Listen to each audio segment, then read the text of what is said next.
What's going on, everybody? Welcome back to JJD TV. I'm your host Josh, and today we are here for the quarterfinal match between the Canadian men's national team and Costa Rica for a date with Mexico in the semifinals. Hope you guys are excited. Hope you guys are ready to go. We're about 15 minutes away or so from kickoff. I see a lot of people are getting excited with predictions in the chat, so if you guys are just joining us, feel free to drop a prediction in. I'll go through the starting 11 to start things off with and touch a little bit on the chat before this thing really gets underway. But yeah, hope you guys are doing well. Hope you guys are excited. Still a pretty strong starting 11, which we'll bring up now for you guys. So I'm relatively happy with it. It would be the starting 11 I would have went with anyways.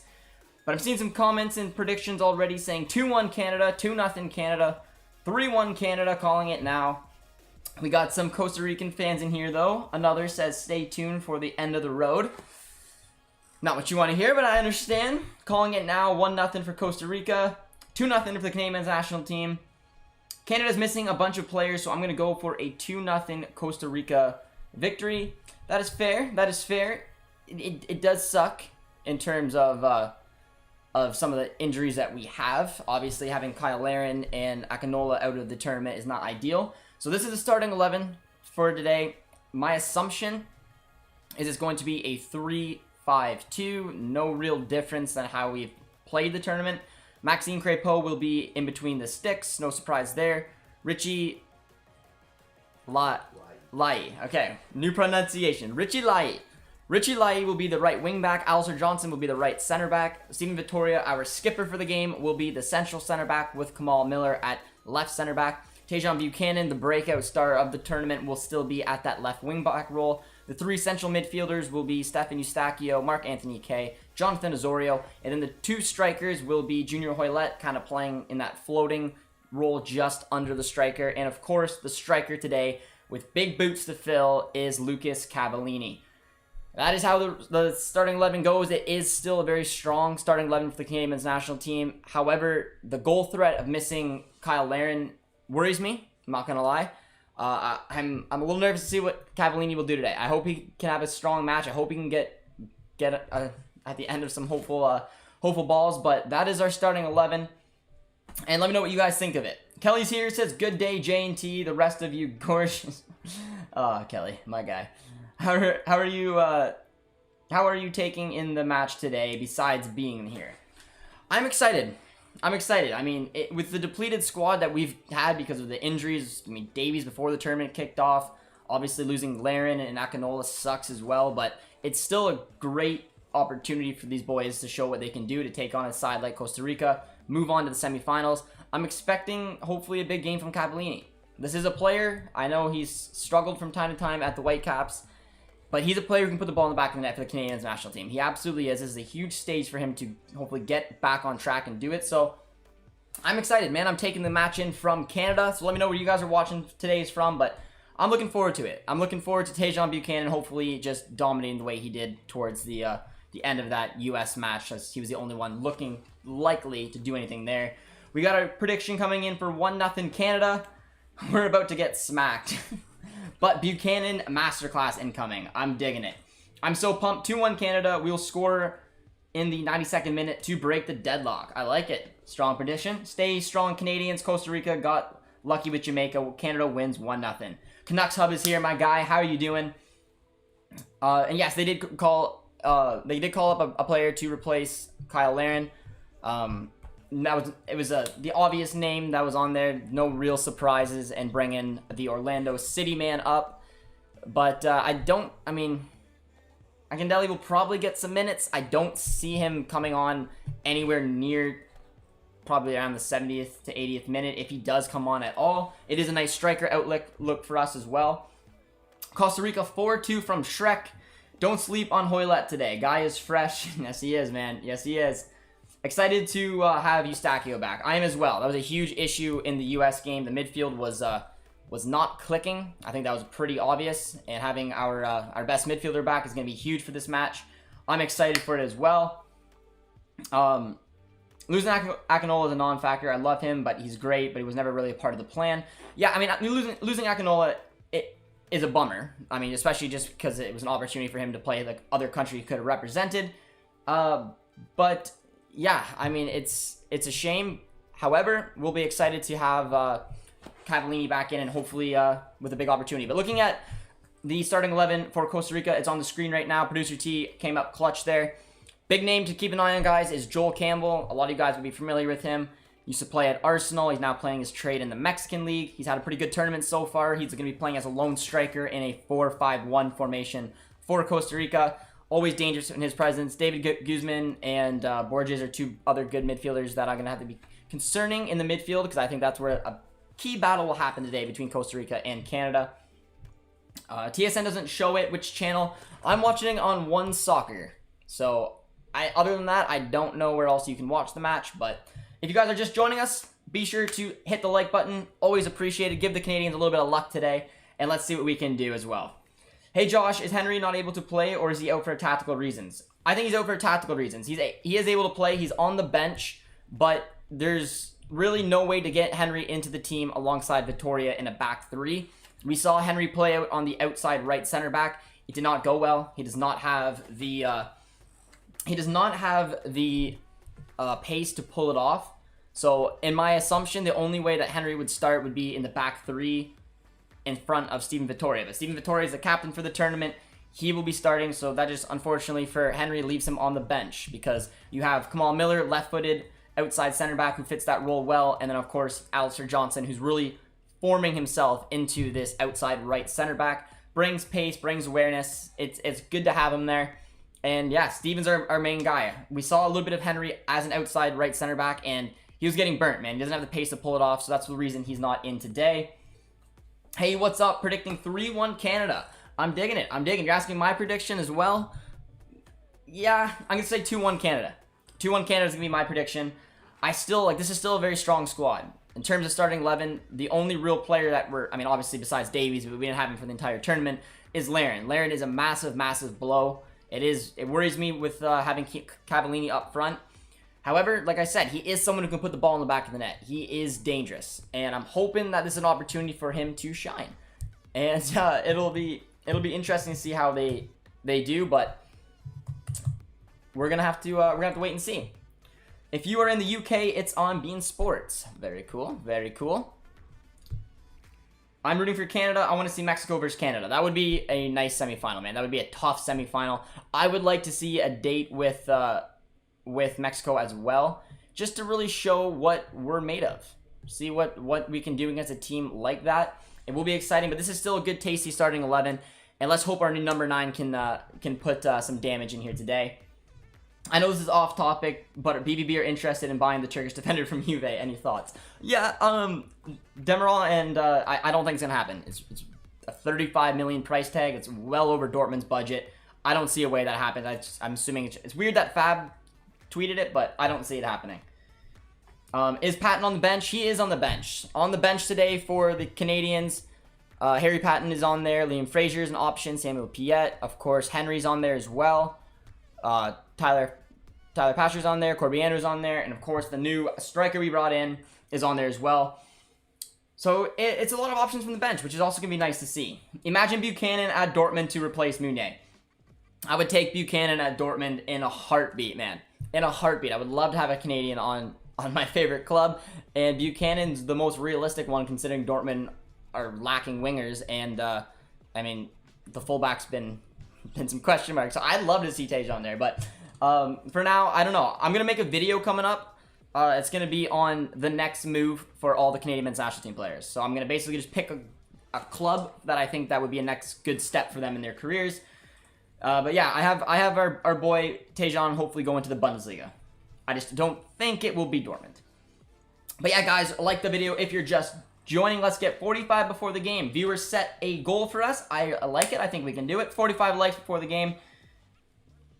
Big game for John Herdman. It is. It is. There is still question marks about John Herdman. This is an opportunity to really show what he's made of. This is a Costa Rica side who is strong. Now, I would have preferred Costa Rica over Jamaica.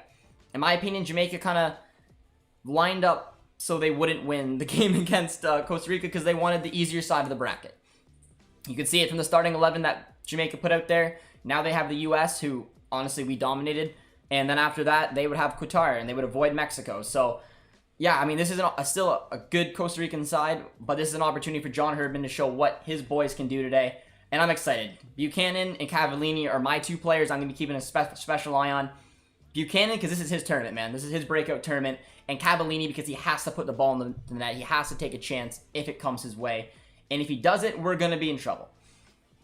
Messi to Dortmund. I wish. Yeah, I wasn't sure why he wasn't included in the expanded roster as well. I was curious to see who Canada was going to go for. There was a couple obvious candidates who could potentially get called up. They only obviously called up one, but I mean, they still have a ton of players in the squad. I'm not overly concerned by not bringing up more than just one, but it should be exciting. Have you been keeping an eye on the Olympics football men's? I have.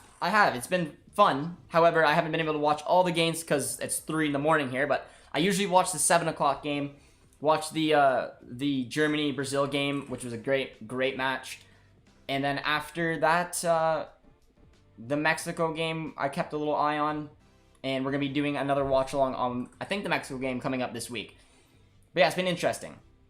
Tejan has been linked to Lens, Augsburg, and Club Brugge. Which one do you prefer? I hope he goes to Augsburg. I don't want him to go to Augsburg. Augsburg plays ugly football.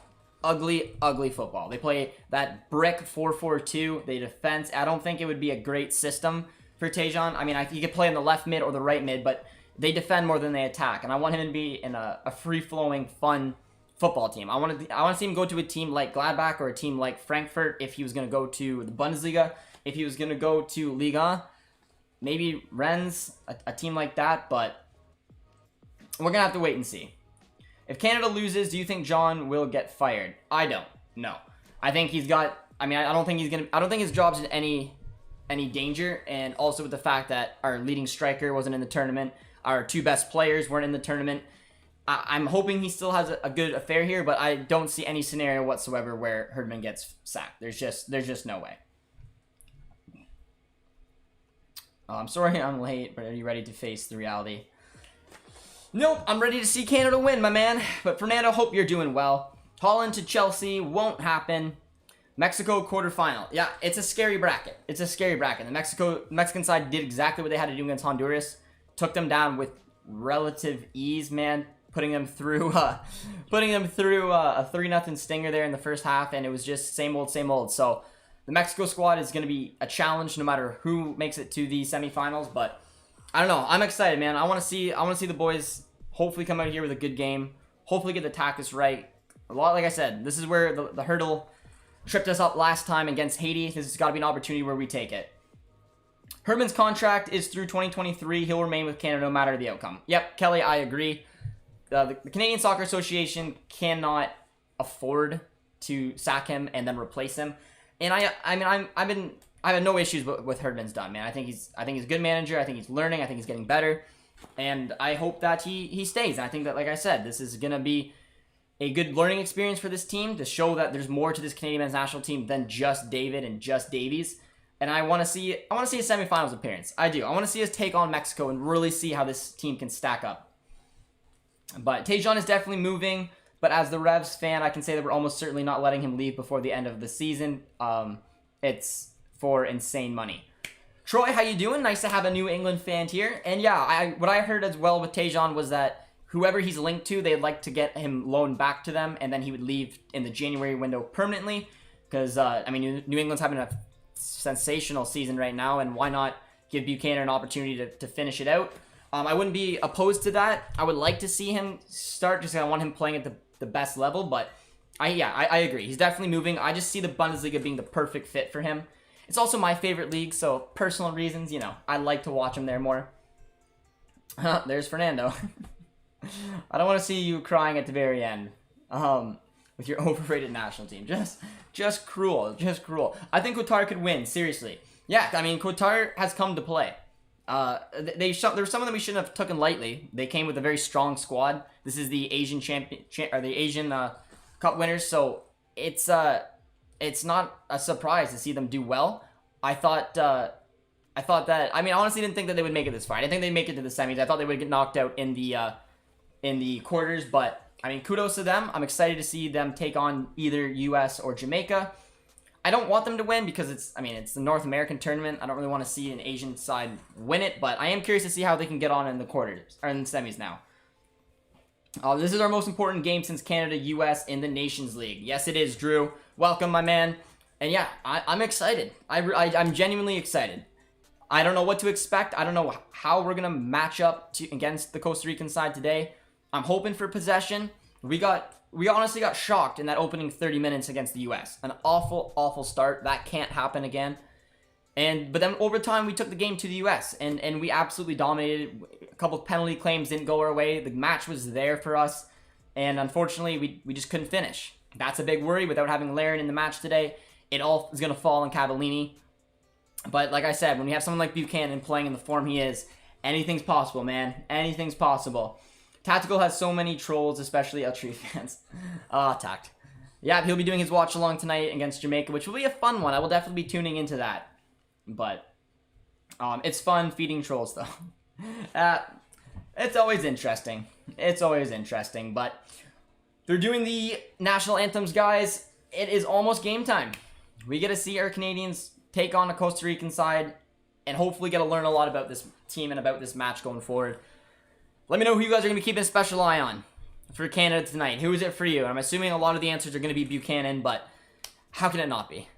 How can it not be Buchanan? I think he's going to be so important. We need to get him on 1v1 situations. He has honestly been doing it. He struggled a little bit against the US, but I mean, he was still making runs. He was still making things happen.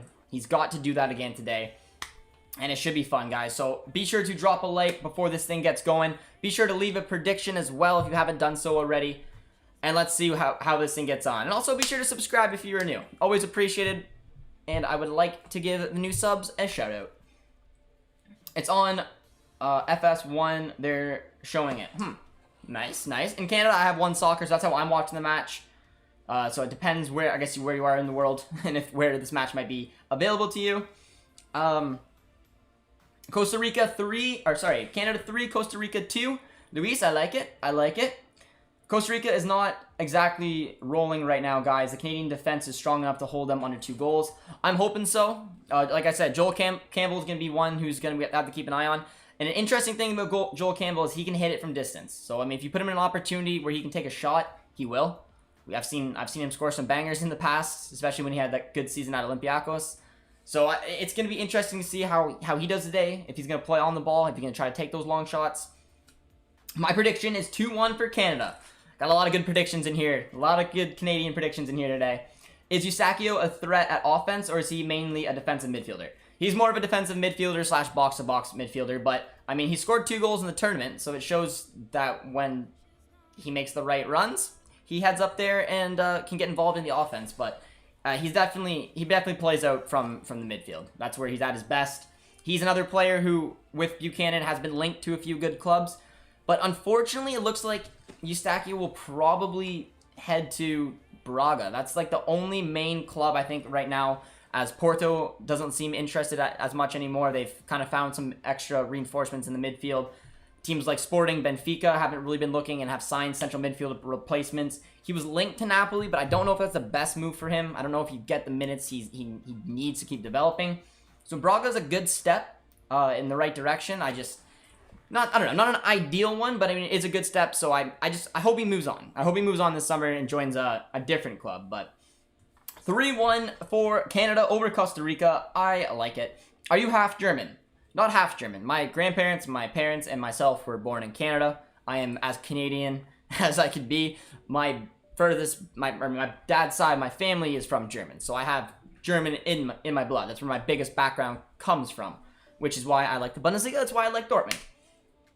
That's why I want Buchanan to head over to the Bundesliga, but we're getting ready. It is almost time for kickoff. 5-4 on pens. Interesting one. Interesting one. What's up, man? I'm actually at the stadium. No way. That's unreal. How's the atmosphere, my man? Very jealous that you're actually at the stadium.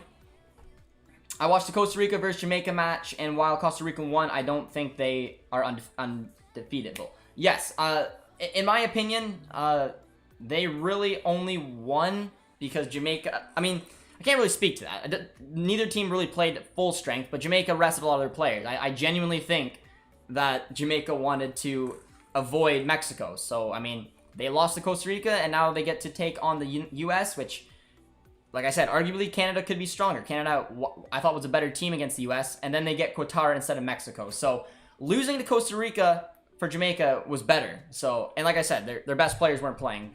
So, I would have preferred Costa Rica. That's exactly who we have today. The two number 5s, the two skippers for today just did the handshake, and we're ready to go, guys. Hit that like button. Let's get into it. Showing the VAR room, and kickoff is about underway.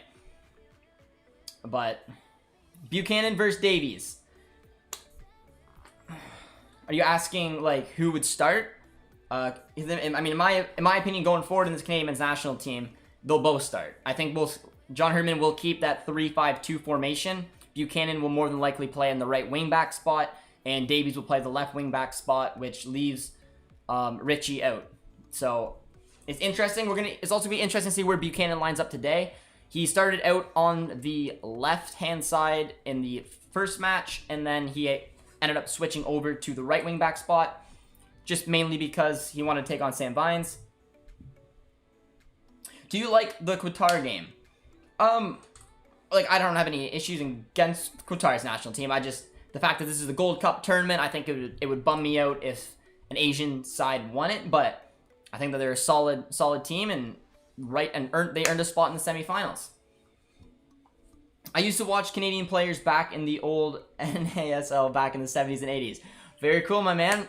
Canadian men's national teams came a long way since then, eh? Hey, there it is. Dropped an A already, and it's gonna be a good stream, guys. It's gonna be a good stream. Kickoff's about to start. It is game time.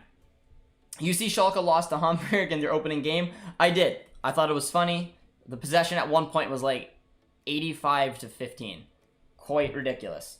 Schalke doing what Schalke does. Bottom of the table. 3-2 for Canada. I'm digging it. I'm digging the prediction. I got Canada winning. I got Canada winning too, guys. And there it is. Kickoff is on. Be sure to drop a like. Be sure to subscribe, and let's get into this. As Canada starts with the ball and already punts it upfield. A nice little start there. And it does look like Buchanan's playing on the right-hand side today. Which means Richie is already on over on the left wing back spot. Which is nice having Larea and Buchanan able to interchange like that. I thought that John Herdman did the correct decision. The last match when we were taking the U.S. on, obviously Buchanan would favor going up against Sam Vines opposed to Shaq Moore. And that's exactly what happened. He was struggling against Shaq Moore. We switched him to the right-hand side, and we found success. And that's only possible because Richie is adaptable. He plays as, we know, us TFC fans know he can play as a left back. He plays a right back, and he showed it there. Do you think Eustachio or Buchanan is better? I think that there are brightest talents and both of them are the next players to move on to big European clubs. I don't know how to rate which one's better. I think Buchanan's got probably greater potential, but right now I'd say Eustachio's a little bit more developed. But just watching Buchanan play, man, there's a baller in there. That's why I think a good European move has to happen for him sooner rather than later. And like even our New England fan says, they know that Buchanan's leaving, but they do want to keep him for the rest of the MLS season, which again, I'm not against. It's just I would like, if he was to move to Europe, you kind of want him to be able to join up with preseason and try to get integrated in the team that way rather than joining on a January move where you're not a favorite in the match and probably won't get the minutes you're quite looking for. Oh, that's a nice ball to Junior Hoylett. But we did just gain a subscriber. I appreciate the sub, my man. Welcome to JJD TV. Hope you're doing well today. Do you hate PSG? PSG is not my favorite club. I mean, as us Canadians would know, my Ligue 1 side is Lille. So, obvious one there. So another squad, I mean, I think that should target Buchanan. I mean, OneFootball's already got the rights to show the Lille games. With the money situation at Lille, that you might see a player like Akone or Bamba head out. Could be an opening for Buchanan. Playing at a high level, playing Champions League football. I would like it. It just keeps me even tied more to Lille. 91 watching, 44 likes.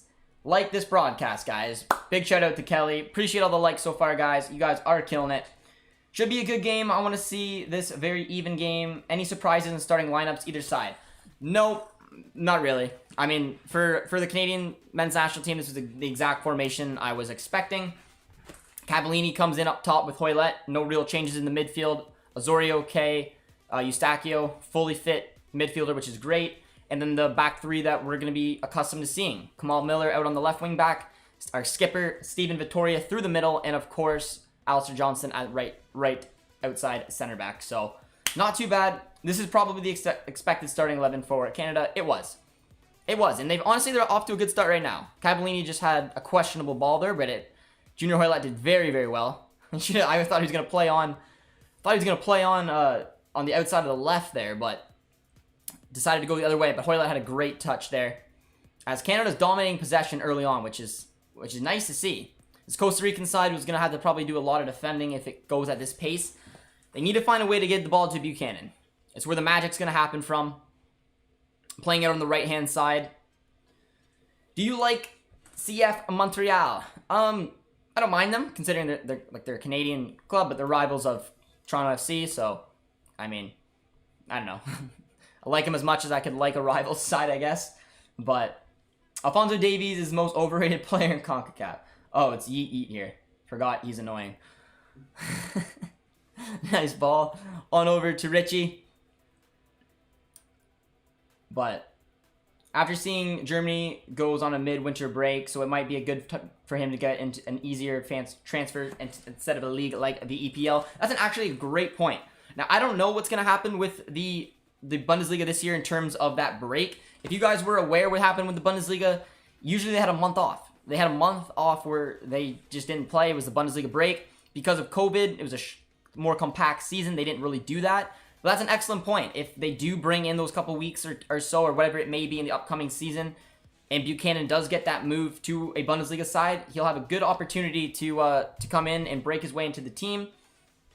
But Pulisic is going to drop Davies next time they play each other. Okay. Well, Davies is a better player than Pulisic, so there you go. And I think most people in this stream are probably going to agree with that. But, you know, US, I mean, even Filippo would agree with that, so. being a US supporter, I mean, it's okay. It's okay. If you're going to keep chirping Davies, you're going to get put in a timeout there, yeet. Canada won't beat Mexico, not with this lineup. I mean, yeah. They're definitely not going to be the favorites against Mexico. But I mean, 5 minutes into this match, it's been a good start. It's been a good start so far. You guys said it, man. Ready to go. We look energized, and I like the possession. What is your favorite MLS team? Mine is Toronto. Mine is Toronto as well. You can see right up there. You see a couple nice little TFC shirts, rocking the Canadian in the background with Dortmund. And if you can't tell, I'm a Dortmund fan. So that's why Buchanan to Dortmund's a dream for me. But yeah, Toronto FC is the closest professionals team to myself. So if I'm going to go watch an MLS game, I got to watch Toronto. So it's always nice. I'm American, but this dude is a fool. Yeah, I know he's a fool. It's all good. It's all good. Yeet Yeet is Fernando's successor. Ozzy, that's comment of the chat so far. I like the humor. Buchanan did well there. US legend Donovan is Canadian cry Yeet Yeet. Yeah, there you go. Little facts coming behind. When I said Buchanan versus Davies, I was referring if he joined Dortmund. Yeah, man, that'd be sweet. That would be sweet. I would love to see a Canadian join Dortmund. Obviously, for personal reasons. They're my favorite club. I watch them the most. I would love to see a Canadian on there. Buchanan literally fits the profile of player we could target. I don't think it will happen, but it fits. Nice hit. Nicely done there. Costa Rica. Ooh. Oh. Absolutely flattened. I'm not sure. That's gotta be a foul, man. Let's take a look at that. Look, there's a nice block from Eustachio. Cavallini came in, and then look at the full out. Oh man, it's a little dangerous. Saw a shirt that said F Canada when I went to the US versus Canada. I would love a rematch to prove the arrogant Americans wrong. Woohoo! There you go. Yeah, things like that would bother me as well. I'd like a rematch with... I think the US got lucky when they beat us, but, I mean, is what it is. It's not their A squad, so I don't know. I'd like to see the two A squads go at it. I mean, obviously, the US still would be the favorites. I'm not an idiot, but I would like to see them go head-to-head with their full squad. I think it'd be a good little lineup there, and really see what the Canadian squad is made of. Do you think that Reyna should be a starter for Dortmund now that Sancho is gone? I think that he's got a huge opportunity to do so. I think he has to play centrally. That was beautifully done there by Marc-Anthony Kaye. Hoylett is doing very, very good stuff there. And a nice ball. Hit it from distance. Oh, the good look there from the Canadians. The good look for the Canadians so far. Damn. Your best strikers playing for the 2nd division of Germany. Oh man, there's some heat going on between the US fans and the Canadian fans. We blame Yeet. It's fine. We got a corner kick coming up. It is Eustachio. Good having him back in the lineup for set pieces. We buzzing, Kelly. Oh, strategic, nice little short one. And that's always some of the issues about doing kind of like those cheeky little set pieces, is that we gave up an opportunity just to whip one in and try to get a header on it. Poorly executed, but that's okay. That's okay. But yeah, good to have you guys here. We have over 100 people in the stream. Be sure to drop a like, guys. And of course, subscribe if you're new. Let me know if we have some new faces around here. Like saying hello to everyone as we cheer on our Canadians today. As once again, we get the ball to Buchanan. And again, it's gonna be a lot of the same with this Canadian side, playing down that right hand. Nice ball, finds Cavallini. Oh. Nice little look. Nice little look. They're going to be playing, like I said, they're going to be playing down the right-hand side because that's where Buchanan is. Everything is going to be trying to go through him. Buchanan had a beautiful little touch, and the issue with having a player like, well, not the issue for Costa Rica of having a player like Buchanan is that he brings players with him. In that situation, Buchanan was running down the flank, took 2 bodies from the Costa Rica with him, and freed up possession and freed up space for other players to make it just an easy little pass in, and led to a nice little chance there. Nicely done there by Tejan. Which side do you like better, Jamaica or Canada? Which one do I like better? I'm Canadian, so I like Canada better. There's no footballing nation I like more than Canada because I'm Canadian. If you're asking me which team do I think is better, I mean I do believe that that Canada is better than Jamaica. I think Jamaica's got potential because of all the dual nationals that they may get, but I mean until they play, I don't know what to believe. And in this tournament right now, I don't know. I mean, I wouldn't mind taking on Jamaica. I think we have a decent opportunity, but I think, like I said, Mexico is the side to beat. But appreciate the sub, Manny. I believe that's what just popped up. I just saw it quickly. Manny H, appreciate the sub, my man. Welcome to JJD TV.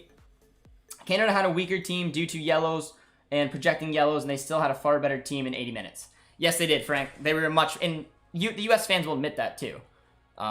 Tactical manager and Pete were talking about it. I mean, it was very obvious. After the first 30, which the U.S. dominated us, we completely rewrote the script and had a dominant performance over the U.S.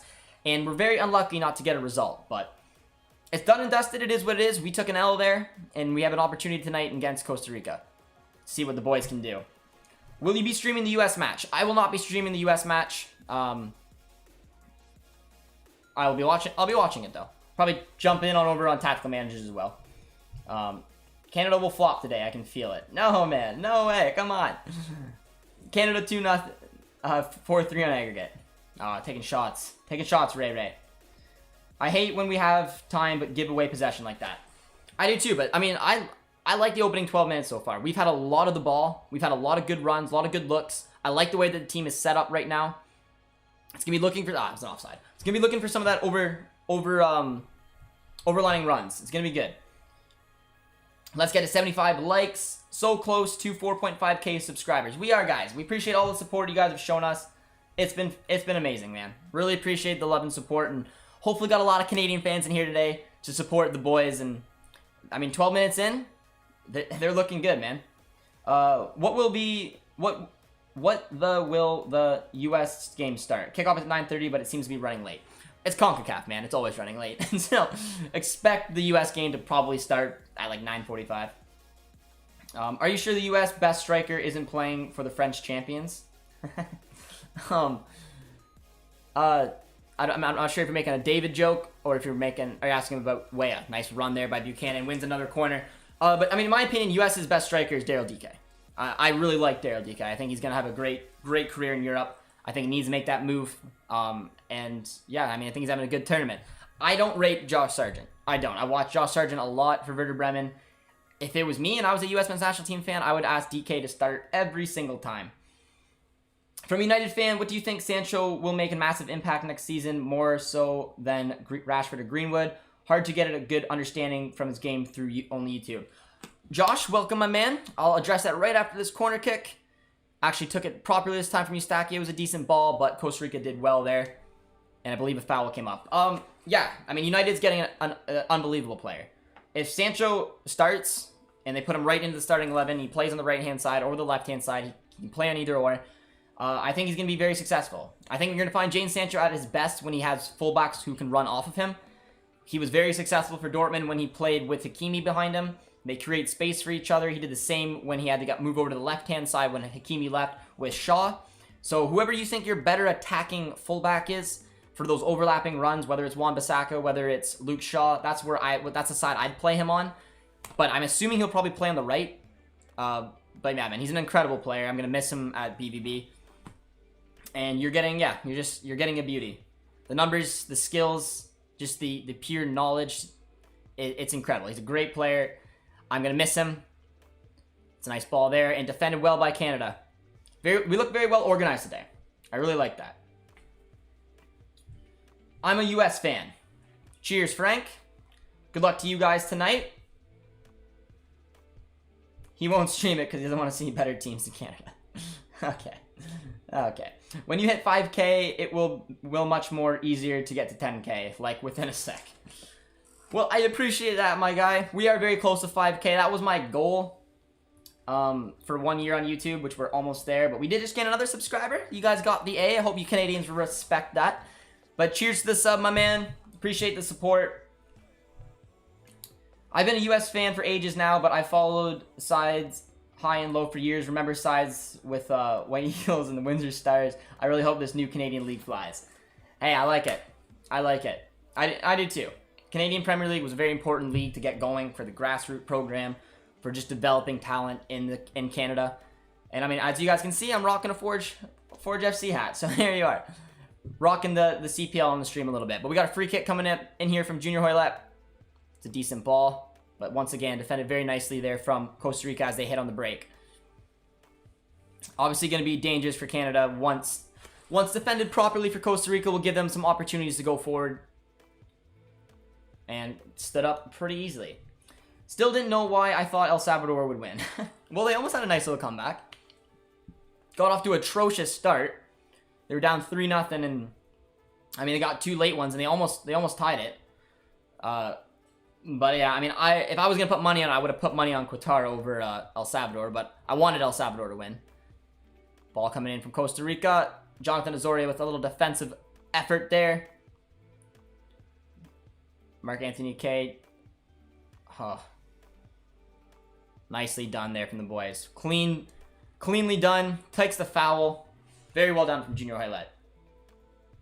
David comment, but I prefer Weah over our current options. To be fair, best U.S. striker is probably at Arsenal. They just don't know it yet. Let's go. 4.3K subscribers. Cheers, guys. Appreciate all the subs you guys are doing. Appreciate the support. Means a lot as we get to watch on Canada today. Nice little ball. I don't know. I have a feeling Cavallini's going to score. I don't know why. I have a feeling that Canada's going to score. Or Cavallini's going to score.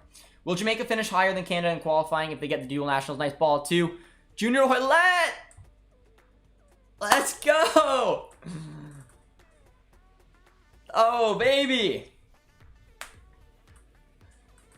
I think it was clean. Beautiful finish, man, from our number 10. And a deserved goal already, 17 minutes in. Canada's been the better side, no questions about it. And they got a little goal scoring magic from one of Canada's longest servants players on the team in Junior Hoylett, man. Beautiful. Let's take another look at the goal. Clearly onside. Beautiful ball out from the back. Nice run by Hoylett. And then a finish that you just want. Nice composure. Hard challenge, though. But let's go, baby. Beautiful ball. And a beautiful finish, man. But that looked like a nasty little injury. Looked like they went pretty much... Oh, that was quite the connection. But Hoylett, he's fighting for a contract out there, boys. And beautifully done. A lot of goals in the chat. Drop a like, guys, for Junior Hoylett. I remember this, man. Throwback to when Junior Hoylett committed to Canada, man. All those years ago. I remember being so hyped because he was like the only player I actually knew of who was joining Canada. And the man is still putting up numbers today, which is awesome to see. I love it. I love it. Just going back to another comment. I'm an American, and I can assure you that you will lose tonight.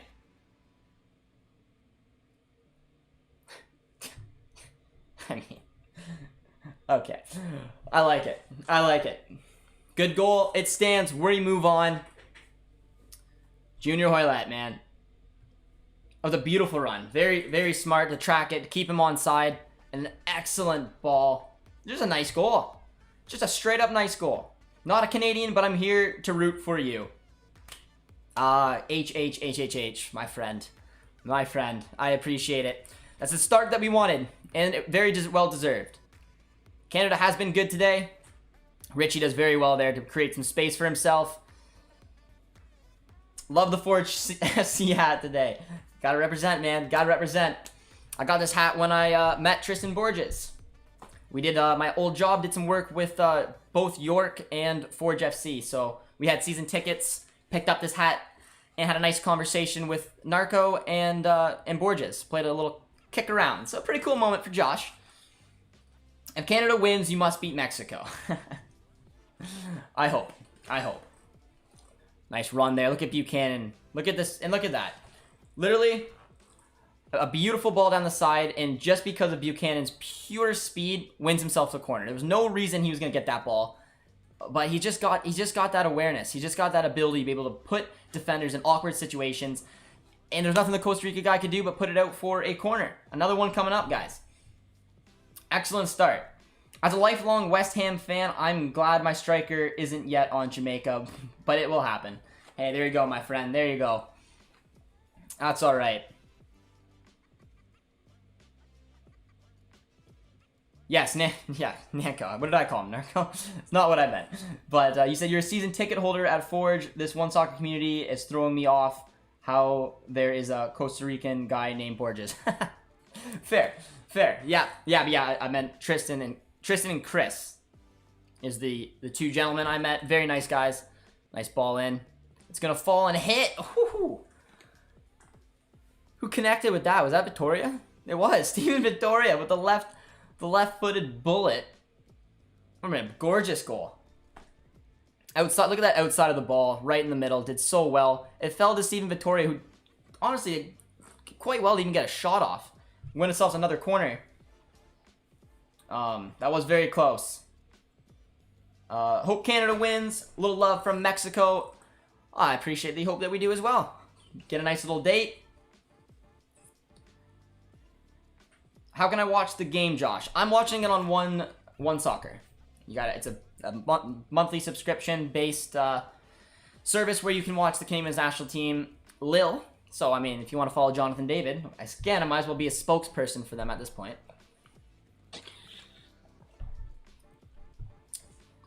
But we're doing well, man. 20 minutes in. We've had the lion's share of possession.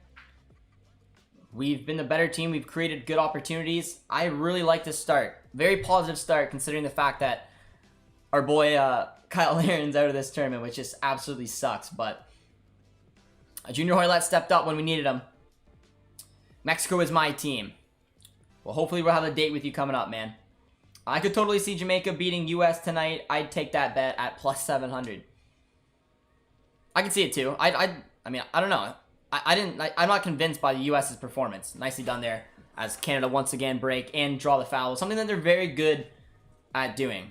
is getting the balls out when they're put under a little bit of pressure in their own half and drawing the foul. They've done it 3-4 times tonight, and it comes from all different options. It comes from Eustachio. That one was just Cavallini. Coming back on the defense, everyone playing a part. Very, very nice. I had a question earlier. I can't remember where it went. I think it was something along the line.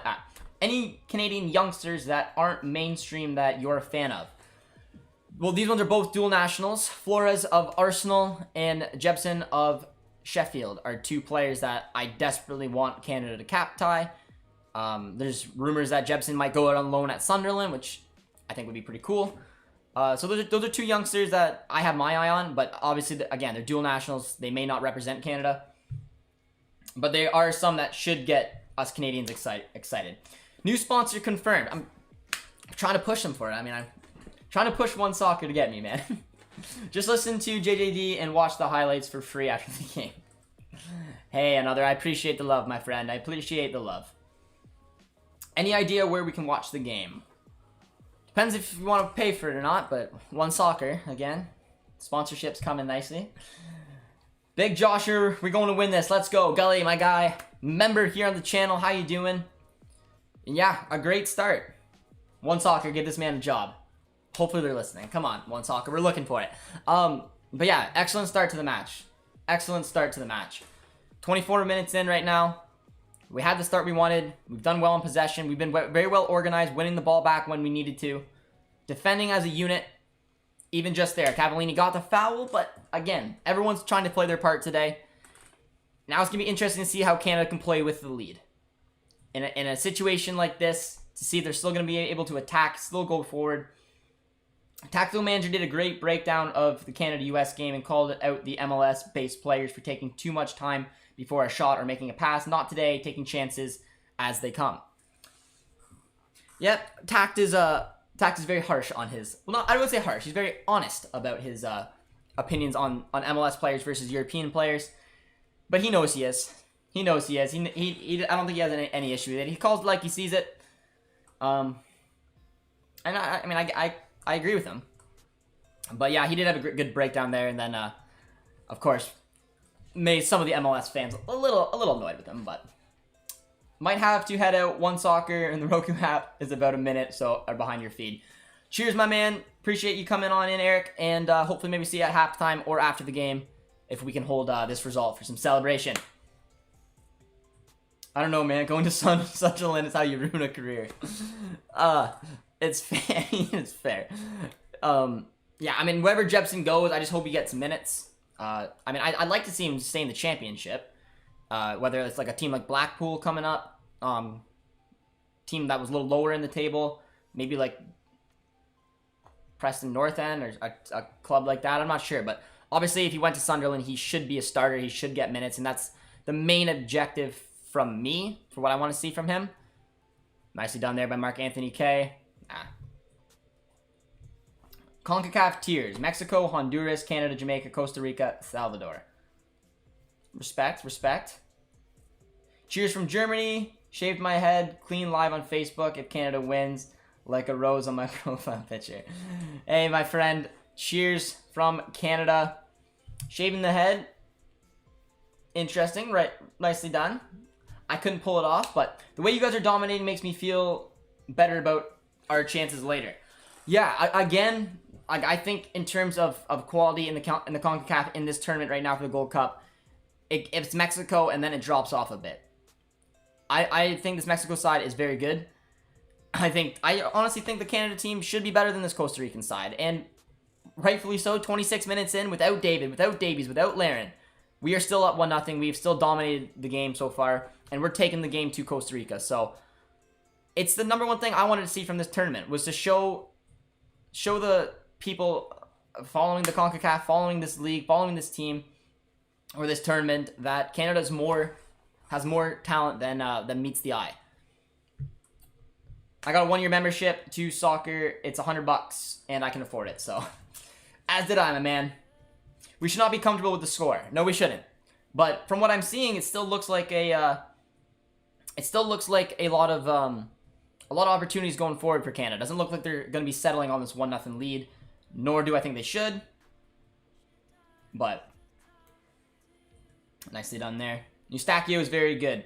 Great pass from the goal. Yeah, Eustachio is very. I want to hear from you guys in the chat right now. For Buchanan and Eustachio, they're, in my opinion, two of my favorite players to watch on this Canadian men's national team. I think they're the two next big players to go to a European club. Eustachio's already at a European club, but a better European club. Which clubs do you want to see them potentially go to? Buchanan's the wild card. There's a lot of teams looking at him. Liga and Bundesliga.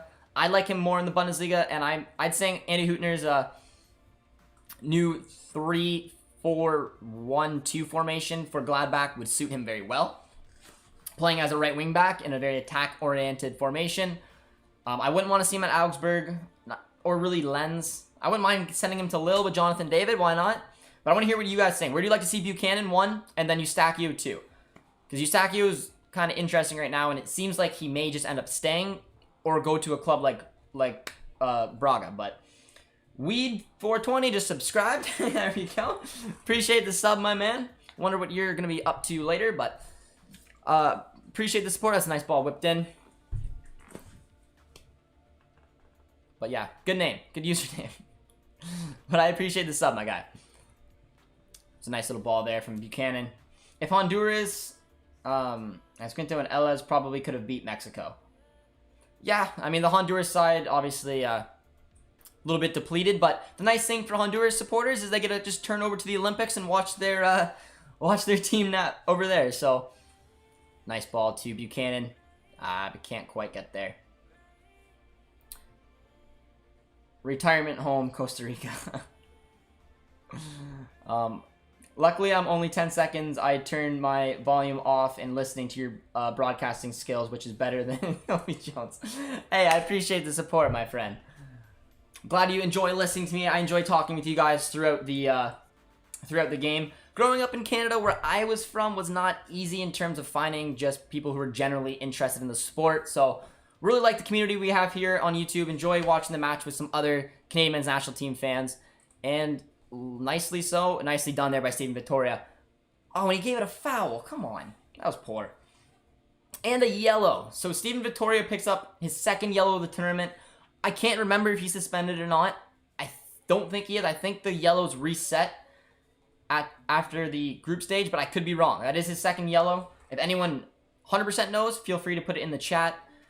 But that's a harsh yellow card. I thought that was a fair challenge, but I mean he did get the man. But bro, last week Fox was streaming the game, and today decided to stream the Olympics. Like, why?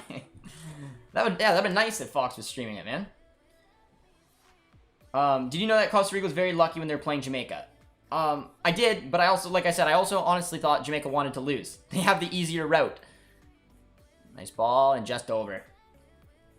Personally, for attacking players, I prefer to see our young players go to Germany more than Britain, give them more room to try to attack the smaller clubs and single striker alone. I absolutely agree. Bundesliga is my favorite league. It's the league I watch the most. It's where my favorite club is. And I absolutely agree. It's a fun attacking league. It'd be the league that suits Buchanan, in my opinion, much better than Liga. Liga can be very physical to play in, and depending on which side you're with, I don't know. I feel like the Bundesliga, with the way that they can play, some of the different options like Frankfurt, which I think he'd be a fit. A team like Gladbach, he'd be a fit. Maybe Hertha, they play the 4-2-3-1. He could play as a left or right attacking mid.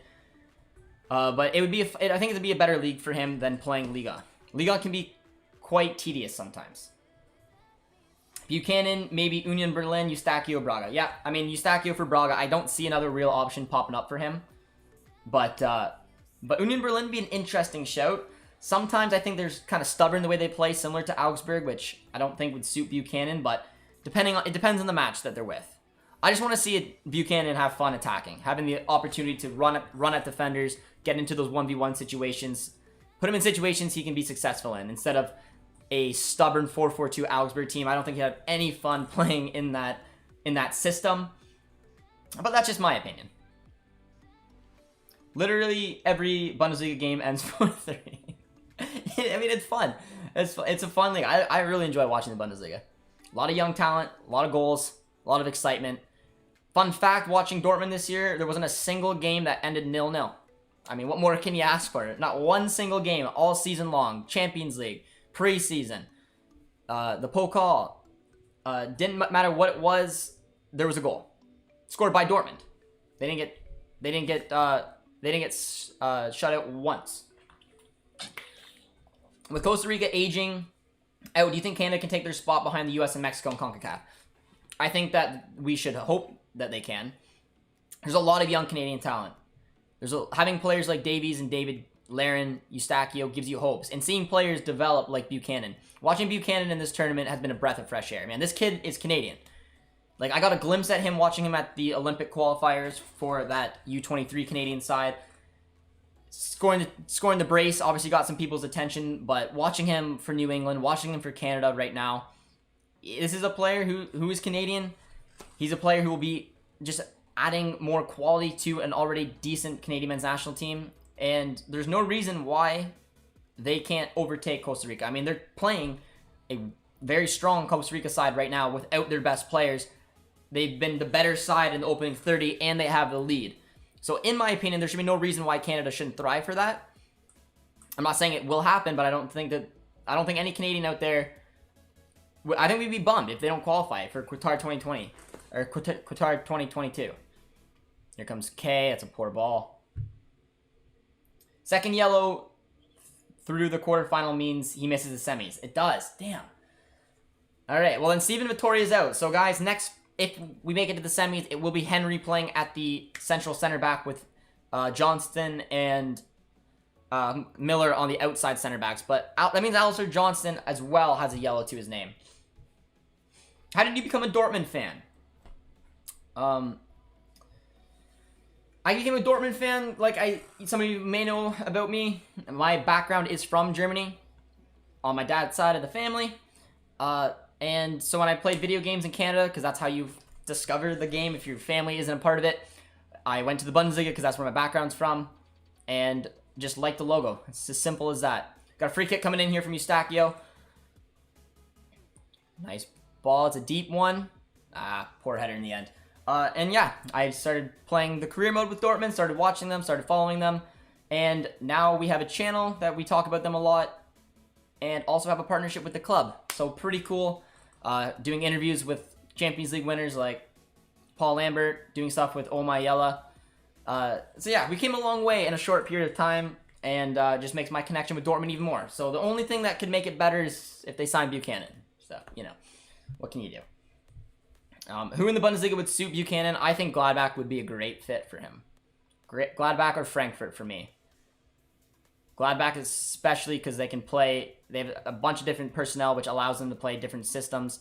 And that right wing back role would be just a real option. It's a good run there, but Richie does well and again draws the foul. And Canada's been doing this all game, and it's been super impressive. This is a great way to get out of sticky situations. That was a nice run. It almost looked like Lai. I keep forgetting Richie's last name now. Lai looked like he was going to get burnt, but did well to take the touch away and then drew the foul to reset. They've been doing that all game long, and they've been doing it so well. JJD, do you know if Leonard Maloney will get to play for Dortmund's... he did not play for Dortmund's second team. He played in the preseason match, which he had a decent game. It's a couple question marks from time to time, but overall was one of the only positive things about that match, him and the Papadopoulos.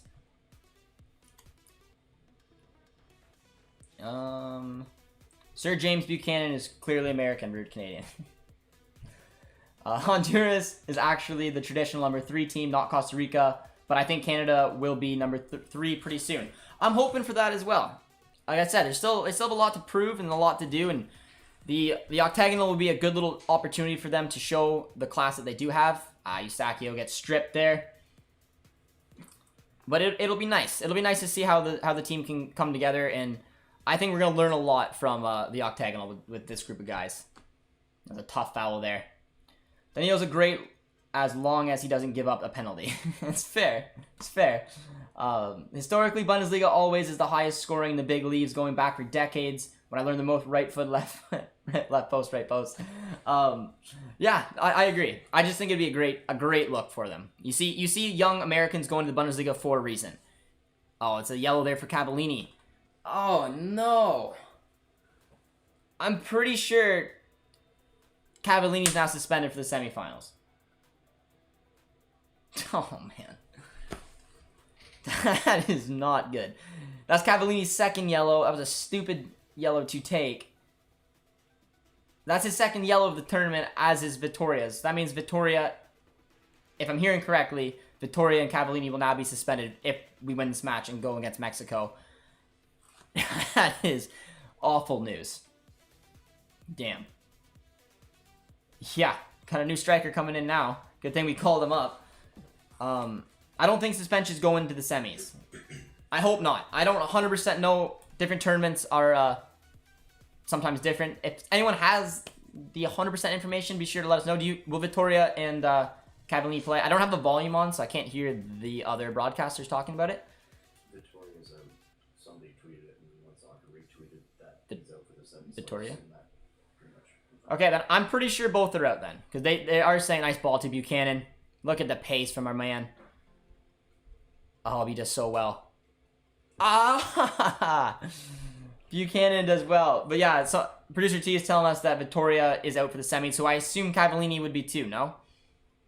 He's got just as many yellows. Kamal Miller does very well there.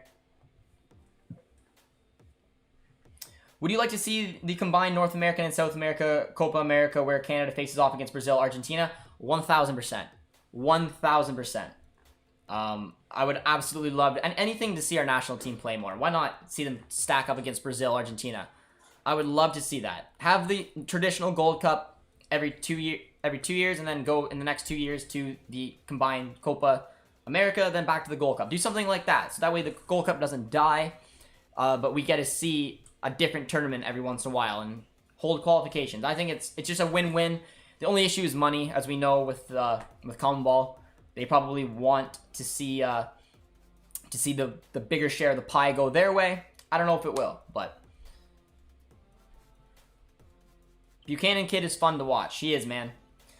He is. And Wes has confirmed it as well. Cavallini and Vittoria are suspended for our semifinals. Oh, man.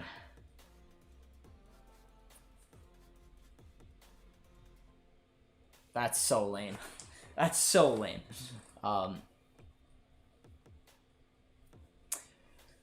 well, let's hopefully at least we get to the semis. We got a free kick coming in from Eustachio once again. He's going for the deep balls. Costa Rica does very well to block that one. Both better than all four you just named. Those four you just named aren't notable for anyone outside North America. I think I missed something there, but some debates going on somewhere. But nice ball there to Cavallini. Such a shame he's suspended, man. We don't have a lot of options in the striker role, but nicely done there by Steven Vittoria to clean that up. Rolling into the 40th minute right now. Nice touch from Junior Hoylett. Does very, very well. Junior's having a pretty good game as well. Nice ball. Finds Richie. It's a poor delivery. But we're doing well in continuing the possession there. Kind of a sloppy pass from Hoylett, but Richie does very well to get that on and wins himself a corner. Nicely done. Catalina's here. Catalina says, Buchanan is strong, but Mexico and I will test his strength in the Gold Cup semifinal. Catalina, Dortmund fan with myself, but she is going for Mexico. So Catalina, this is where we come to our crossroads in our relationship. Canada, Mexico, Catalina. And now our depleted Canadian side is getting even more depleted. Without Vittoria, without Cavallini, if we make it there, is a shame. But we do have a corner coming in. Eustachio to take one more time. Oh, nice hand to it from Alvaro. Buchanan needs one more season in MLS. He would be good at Leeds. Oh, Crepo. I think so as well. I think Leeds would be a good look for him. I still would prefer him in the Bundesliga, but again, a little bit of bias from me. But that's where I think he'd have the most fun, develop as a player. But I mean, he would get worked to the bones under under Bielsa at Leeds. So, I mean, if he was going to go to a Prem team, it would probably be a good look to have him go there. I think he'd get minutes. I definitely would say that Costa Rica's golden generation has ended. I think Canada and Jamaica will take their spot with the young talents. I agree. Jamaica's still got question marks for me in terms of which dual nationals they'll actually be able to get. Nice feet there from Jonathan Osorio. Beautifully done. Oh, nice ball going for the bike. Oh, Mark Anthony K. Oh, that would have been gorgeous.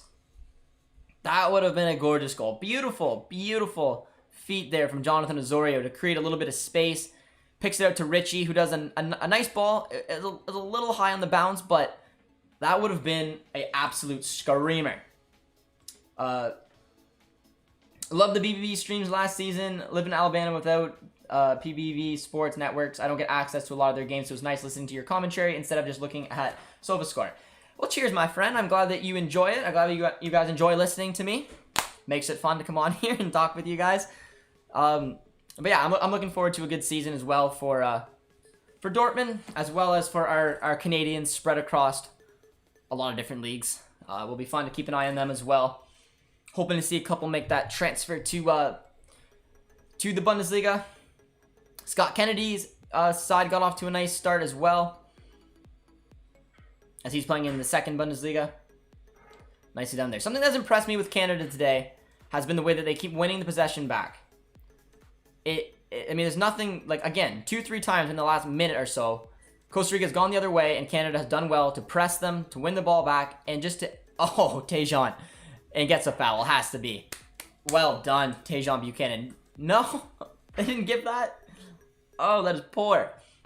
That is poor. A great bit of skill from Buchanan. Looked to foul, I didn't see it close enough, maybe he dove a little bit, maybe that's why it wasn't given, but that was an excellent, excellent move there by Buchanan.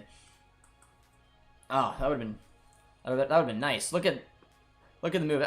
I would have gave that. I would have gave that a foul. I'm not a ref, but I'm a Canadian fan. But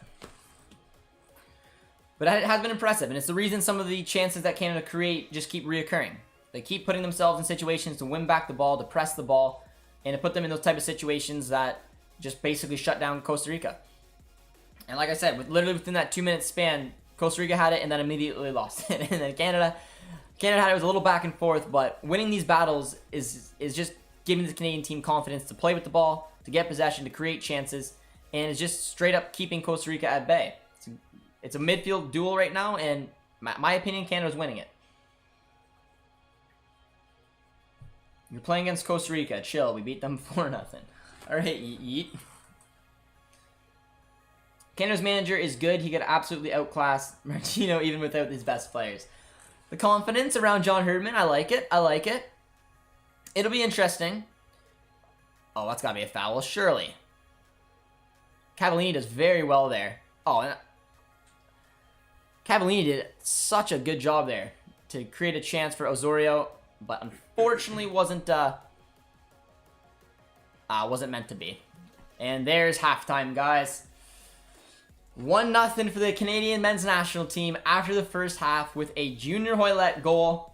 Puts us in a good position going into the second half, guys. Let's get into the comments in the chat a little bit more, talk about the first half and see what you guys' thoughts were. Let me know what players stood out to you, any points we want to discuss here. I was impressed. I thought that was a well-rounded first half. I thought we controlled the ball well. We had the majority of possession, majority of chances. We got to kill it off, though. I think that with the chances, hopefully, we can still create instead of just sitting back and inviting pressure. It'd be a good idea for this Canadian team to do. Do you think that Maloney is good enough to start in the World Cup qualifiers for the U.S.? I don't know. I think Leonard Maloney is a good young player for the U.S. He's going to get some good minutes. Probably mostly play in the third division in Germany this season for Borussia Dortmund's U23s. It's hard to tell. I mean, I don't think he's quite Mark McKenzie or John Brooks level, but I do think that he could potentially work his way in if he keeps improving his game. It's amazing to me how Canada has become extremely relevant over the past few years. A lot of that goes down to Alphonso Davies, man. Davies when you win a Champions League like that, when you've done something that no other Canadian has ever done before, it brings in awareness, it brings in popularity to the team, to the players, and also seeing other young talents come up. Seeing what Kyle Laren's done, of course, Hutchinson will be mentioned. It's gonna be very interesting, but yeah, a lot of that is down to Alphonso Davies. Top 5 players in CONCACAF. I'll probably miss someone, but I mean, no particular order. Davies, David for Canada, Raul Jimenez, Lozano, Pulisic. There's already more. I mean, because I'd put Weston McKennie in there. I don't know if I can narrow it down. I have to think about that, but there's a lot of good players in CONCACAF. Well, yes, we beat Costa Rica 4-0 in a friendly when they didn't care. This is quarterfinal, apples and oranges. There you are. Honest opinion from a intelligent gentleman there. But yeah, I mean, this is a quarterfinal match against a good Costa Rica side and a depleted Canadian side. I thought it was an excellent half. There's a lot of good things I liked in that match. The fact that we are walking out with a 1-0 lead is fantastic, but huge 2 negatives is the fact that Steven Vittoria, our captain, our main man, is out, as well as our number 9. After Akinola, after Laren. Not having him, and I think Campbell's had a pretty decent game today. Like I said, I mean, he's been coming back on the defense. He's been playing a well-rounded game. There's been 2 or 3 times he's led to creative challenges where he's been fouled to turn back possession for Canada. I thought he's had a good game. He's had some good looks, but then he went and took kind of a careless yellow, and because of it, we're down to technically our 4th string striker for potentially a semifinal match against Mexico. Not ideal. Tonight's the night where the team US are going to crash out against Jamaica. Catalina's not having it with the Americans. No Bailey. Does that mean, are you saying no Liam Bailey for tonight's match against the US? Because if so, that's a massive loss. Worst lifts of all time. Pulisic and Reyna are the best. I said no particular order, and I couldn't figure out who it was. It was not my list. There's a lot of great players. It's hard to come up with them right now. Back in the day, we had good players like Davies, but they all played for other countries. Costa Rica honestly looks bad on the ball today. They do. I don't think Costa Rica really led to anything in that match. There's a couple looks they had on a few counters where Canada went forward, whether it was through a free kick, whether it was through a corner kick, and they did well in transition to break down the other way, but it never really led to anything. They had a couple decent looks, went a couple decent rushes, but Steven Vittoria did well a couple times to step up and just go right at it, win the ball back. It's been a pretty good game. I've been happy with the organization of the back 3. Stephen Eustachio has been incredible, dropping back, picking up the ball. It led to the goal. Eustachio just dropped back, which is what you want from your number 6. Picked up, and he picked out just an absolutely gorgeous pass with a perfectly timed run by Junior Hoylett to get Canada the lead. There's a lot of players going out here today, and like I said, I've been impressed with Hoylett. I think he's done well. Jonathan Osorio's had some really good looks on the ball. The questionable challenge from Cavallini made his game a little less, because I would have liked to have him for a semifinal game. Who's the next striker up for Canada? Keep running out of them at this point. Very good performance from the boys. I agree. We missed Eustachio set pieces. We did. And not having Stephen Eustachio for the U.S. match was incredibly noticeable. This midfield battle today between Canada and Costa Rica has been won by Canada. Clearly won by Canada. Having someone like Stephen Eustachio in there completely can't change the dynamic, and it makes players like Marc-Anthony Kaye and Jonathan Osorio play better. Jonathan Osorio has impressed me today. I thought he's had a really good game after having a really poor game, in my opinion, against the U.S., as did Marc-Anthony Kaye. This midfield looks drastically different with Eustachio back in there. And then he also brings other things to the game, like we said, exactly, which is set pieces. He's our set piece specialist. He takes our corners. He takes our free kicks. He's that calming presence that we missed it. And it's so good having him back in a match like this, because we've dominated from pretty much top to bottom against this Costa Rica side. We've been the better team. We've led to good chances. There was even an early chance. 2 minutes in the game, Marc-Anthony Kaye had a gorgeous through ball to try to find Hoylett. What a half by Canada. Dominant. The depth has really proven itself. Time to be a bit more creative and clinical in the last couple balls flying into the box. Absolutely. Very well said. It was a good half. There was a lot of chances, a lot of shots from distance as well. I mean, Steven Vittoria had a good effort. Marc-Anthony Kaye's had a couple efforts. There's been a few headers as well that's just went over the bar. That Marc-Anthony Kaye goal would have been incredible if it happened. But yes, this Canadian side is showing the depth that they have. I mean, we're gonna end up playing with our 4th string striker for the game against Mexico. But it's good, and I thought Buchanan's been very well down that right-hand side, and I thought Richie's been really good down the left. They've created space for each other. Junior Hoylette's been good on the ball today, which I really liked. He's created good looks for the wings as well. And it's just showing that play right now between Junior Hoylette's movements on the ball as well as Osorio's. That would have been an incredible goal if Kay could have got that. But if you guys are just tuning in, be sure to smash the like. I'm pretty sure we're already over 100 likes. So you guys are killing it. And be sure to subscribe if you guys are new. And say hello in the chat. Having us today has been a good little game so far. And a very impressive Canadian performance, if I'm being completely honest. Our squad in that friendly was a lot stronger than the team that we brought to the Gold Cup. Yes, it is. I feel like historically Costa Rica beats Canada. Is that right? It is. Historically, absolutely, Costa Rica beats Canada. But this is a new Canadian side. This is a brand new Canadian side. And I don't know. I think there's going to be a shift in CONCACAF. I really do. I'm not saying that Canada is immediately going to be able to compete fully with the likes of Mexico and the U.S. because I do think both of those squads are very, very talented. But in terms of Canada being able to compete with Honduras, with Costa Rica, taking on Panama, like this Canadian team is good. And they're showing it right now without their best players, which I think is very impressive. Eustachio would do very well for a top team in a slower league. That's a great shout, man. Great shout. We did just get another subscriber. It is Penny G. I'm pretty sure I read that properly. Penny G, appreciate the sub, my friend. But yeah, Sebastian, very well said. I didn't even really consider that. A slower league would absolutely suit Eustachio. That was a very good note, and I'm curious to read the rest of the sentence now.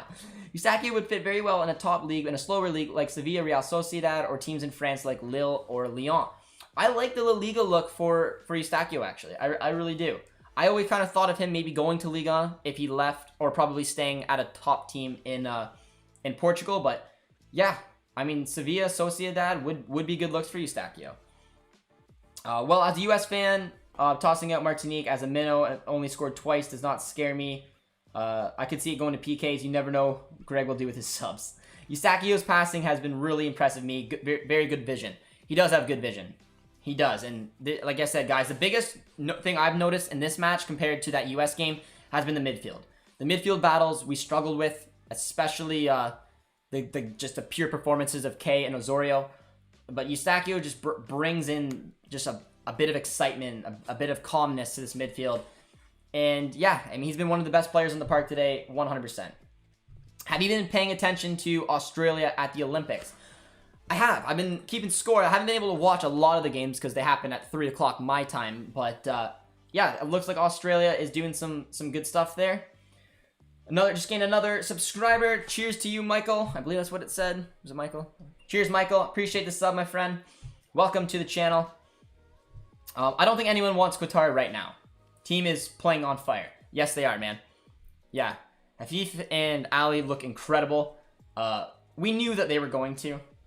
They're good players. Both of those two are the main men for Qatar. I don't really want Qatar to win, just because, like I said, it's a North American tournament. I'd like a North American team to win it. But it is cool seeing Qatar compete and showing what they can do. Historically, these Costa Ricans are getting pretty long in the tooth. I like the spreading of the talents in CONCACAF. I don't want to be that guy, but this is probably the worst Costa Rican team for a long time. It's true. I don't know, like looking at the team sheet, looking on paper, Canada should be competing with the best in CONCACAF. There's still a lot of question marks because the team is somewhat a little unbalanced in terms of pure attacking talent. Pretty strong midfield. The defense has got some question marks.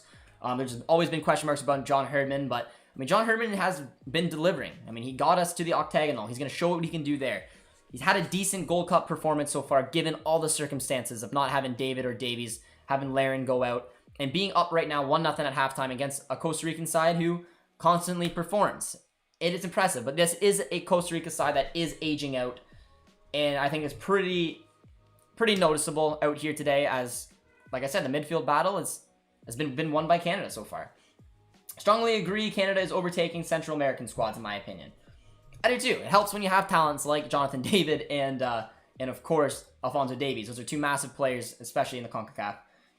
But I hear BBB is interested in. Yes, he is. James, how you doing, my man? He is interested. It's linked to 35 mil, so I don't think it's gonna happen. Dortmund won't spend that much on a center back. 24 team Copa America would be perfect in my opinion. It would be unreal. It would be unreal. All 10 Copa America teams would want to be a part of that. I would love to see that. I really would. What do you think about South America and North America's coming together to create an American Cup? More eyes. There's nothing but positive about that idea. I would absolutely give anything to see that come together. I think it'd be so much fun to see Canada take on Colombia, take on Uruguay, take on Argentina, Brazil. It would be such a fun tournament. When they did it in 2016, it had record-breaking numbers. It comes down to money. We all know that. CONCACAF, CONMEBOL, it comes down to money. And I think CONMEBOL think that they probably deserve a little bit more. And, do you want to go shut the cat up? I don't know if you guys can hear my cat just screaming in the background, but I'm sorry about that. Gotta send producer T to get it. But, yeah, it'd be nothing but good things. It would create an opportunity to compete with the likes of what the Euros does. Still a challenge, but with the growing market and the growing talent in North America, I think it's time to do something like that. I don't want to kill the Gold Cup. Like I said, ideally, the Gold Cup happens consistently. If you do the Gold Cup 2 years, and then 2 years after that, you go the new All-America one, back to the Gold Cup, then All-America. You do it like that. It creates interest. It keeps the Gold Cup alive. And yeah, nothing but good things for me. This may not be the best Costa Rican team, but it is nowhere near the best Canadian team. It is true. And that's what I wanted to come out from the rest of this tournament. I wanted to show the world that Canada has more than just Davies and David. And I like talking about the other players coming up. I like talking about Stephen Eustachio. He's a player who I really rate, as well as Buchanan.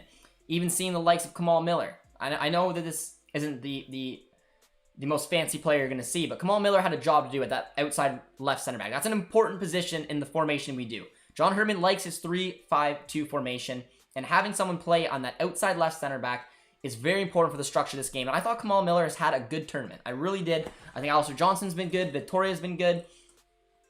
A lot of players are stepping up when they need to. And this is the game to do it.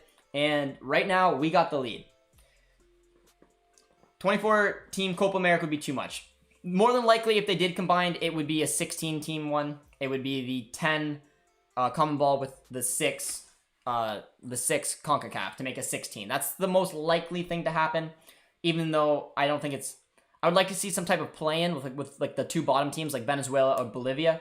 Because I'm assuming that they're going to want to have automatic qualification, even though I think some of the CONCACAF teams could easily handle them. Again, having the second league in Canada means that it's a way to actually get good to Europe long-term helps for both Canada and CONCACAF. Absolutely agree.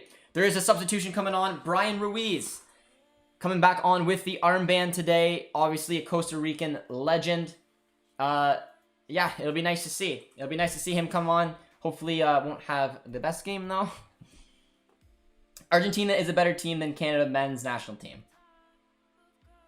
Yeah. I agree. I can't wait for the World Cup qualifiers. Me too, man. I want to see this top Canadian team with actually our main players, with Laren out there, with Davies out there, with David out there. I want to see our fully strength Canadian squad take on the Mexico, take on US, take on Jamaica. Just because I want to see what they can do. There's still a lot of question marks about what the full force Canadian team can do, and we're going to learn a lot about it in qualifiers. Did you do watch-along for the Euros? I did a few watch-alongs for the Euros. Like I said, my background's Germany, so I mostly just did the German watch-alongs. But I think I did one or two other ones if I had time. I don't agree. This Costa Rican team is pretty much 100%. Yeah, I mean, it is 100%. I think they meant that it's aging out. Like, this isn't the same Costa Rican side as they used to be. Because, yeah, I'm pretty sure this is basically a full-strength Costa Rican side. And we're against a very depleted Canadian side. And the boys have the lead going into the second half here, guys. So if you're just joining us on the stream, be sure to drop a like. Get us some of that luck we need going into this half. And subscribe if you guys are new. Always appreciated. Appreciate everyone who's subscribed so far. Means a lot. You guys are helping me get close to my goal of 5,000 subscribers. As I say that, a subscriber rolled in. I appreciate it, my friend. Showing the love just before kickoff here. I think it should be a 10 out of 10. And here we are. Kickoff in the second half is underway, guys. Here we go. I think it should be 6-6 plus a play-in of the other 4. I think that's fair.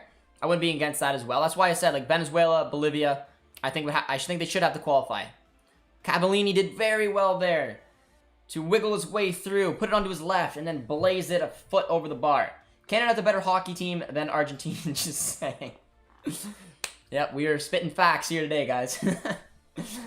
Yeah, I heard the U.S. Have put in a bid for another Copa America. Yeah, I mean, they have the infrastructure to pull it off, so that's not surprising. Canada will go to the World Cup. U.S., Mexico 2, toss up for the rest. I like the love and support around Canada. I really hope they would. I think it would be a great step for growth of this sport in the country if we could make it to the World Cup in 2022, on top of being guaranteed to go in 2026.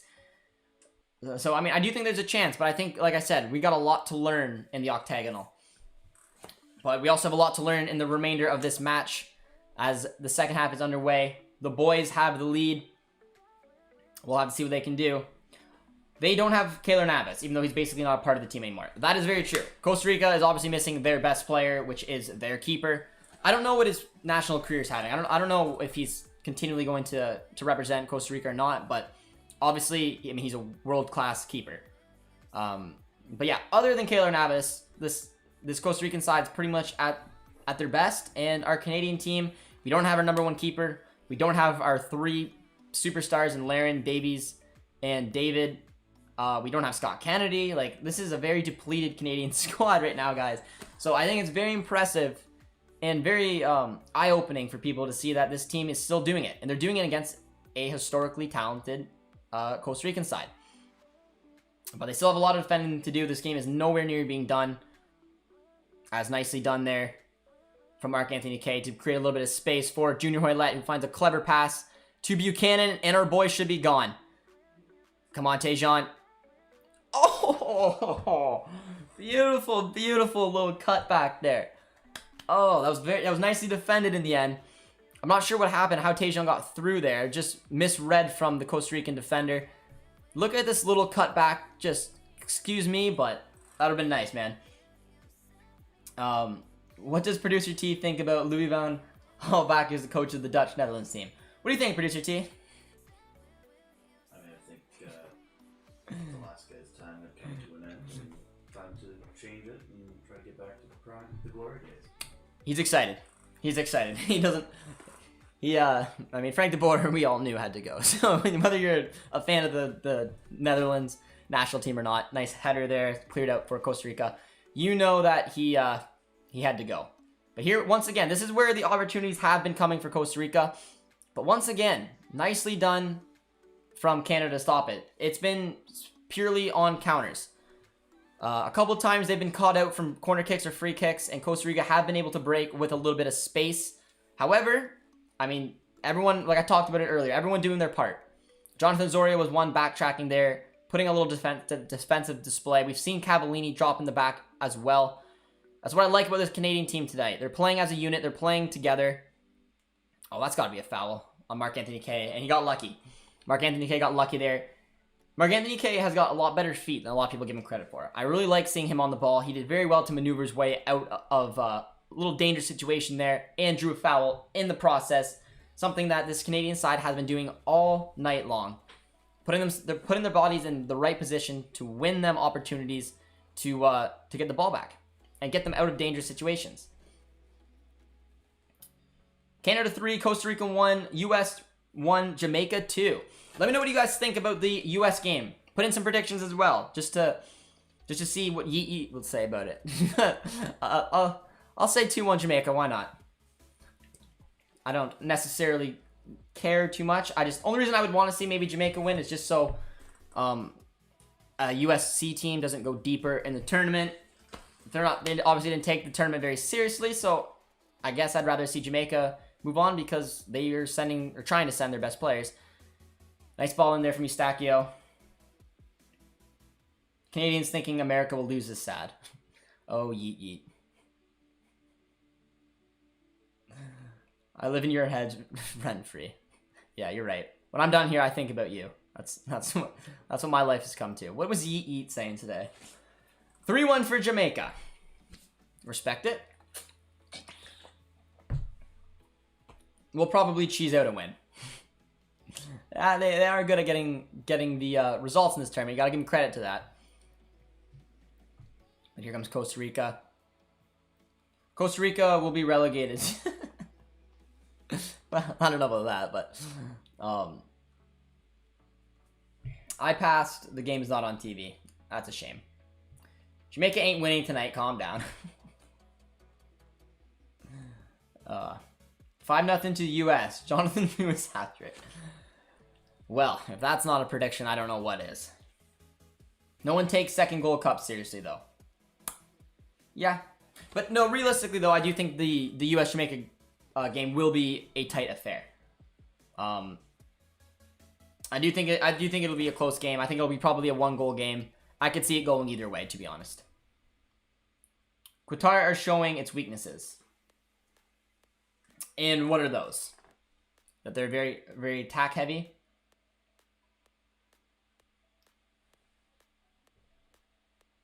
Jackson Yulee hat-trick incoming. We are playing with a free kick coming in right now from Costa Rica. But Crepo takes it nicely there. I was a little nervous sometimes when it comes to set pieces. They can be a little unpredictable, but USA playing with our C team and they're still going to the final. Maybe. I don't know. They're going to have a good test tonight against Jamaica. But like I said, I mean, even their C team can still compete in this, which shows the depth that the US has in their roster, because C squad still competing with the Gold Cup is quite ridiculous, to be honest. But I mean, obviously kudos to them. But we'll have to see. Yeet Eat is making me want to see them lose. But Joel Campbell's got it. Seeing what Costa Rica can do here. Is that a foul given? And it is. Another set piece coming up. Richie got a foul there. Dangerous situation. Like I said, it's going to be a little nerve-wracking seeing where this position is going to be, because it's right outside the box. It'll be a good opportunity for Costa Rica to get some bodies forward to try to put some pressure on us. Let's see what we can do defensively here. I do honestly see a cheesy 1-0 win for the U.S. It wouldn't surprise me either. But Joel Campbell is over it. I said he is good for distance shooting.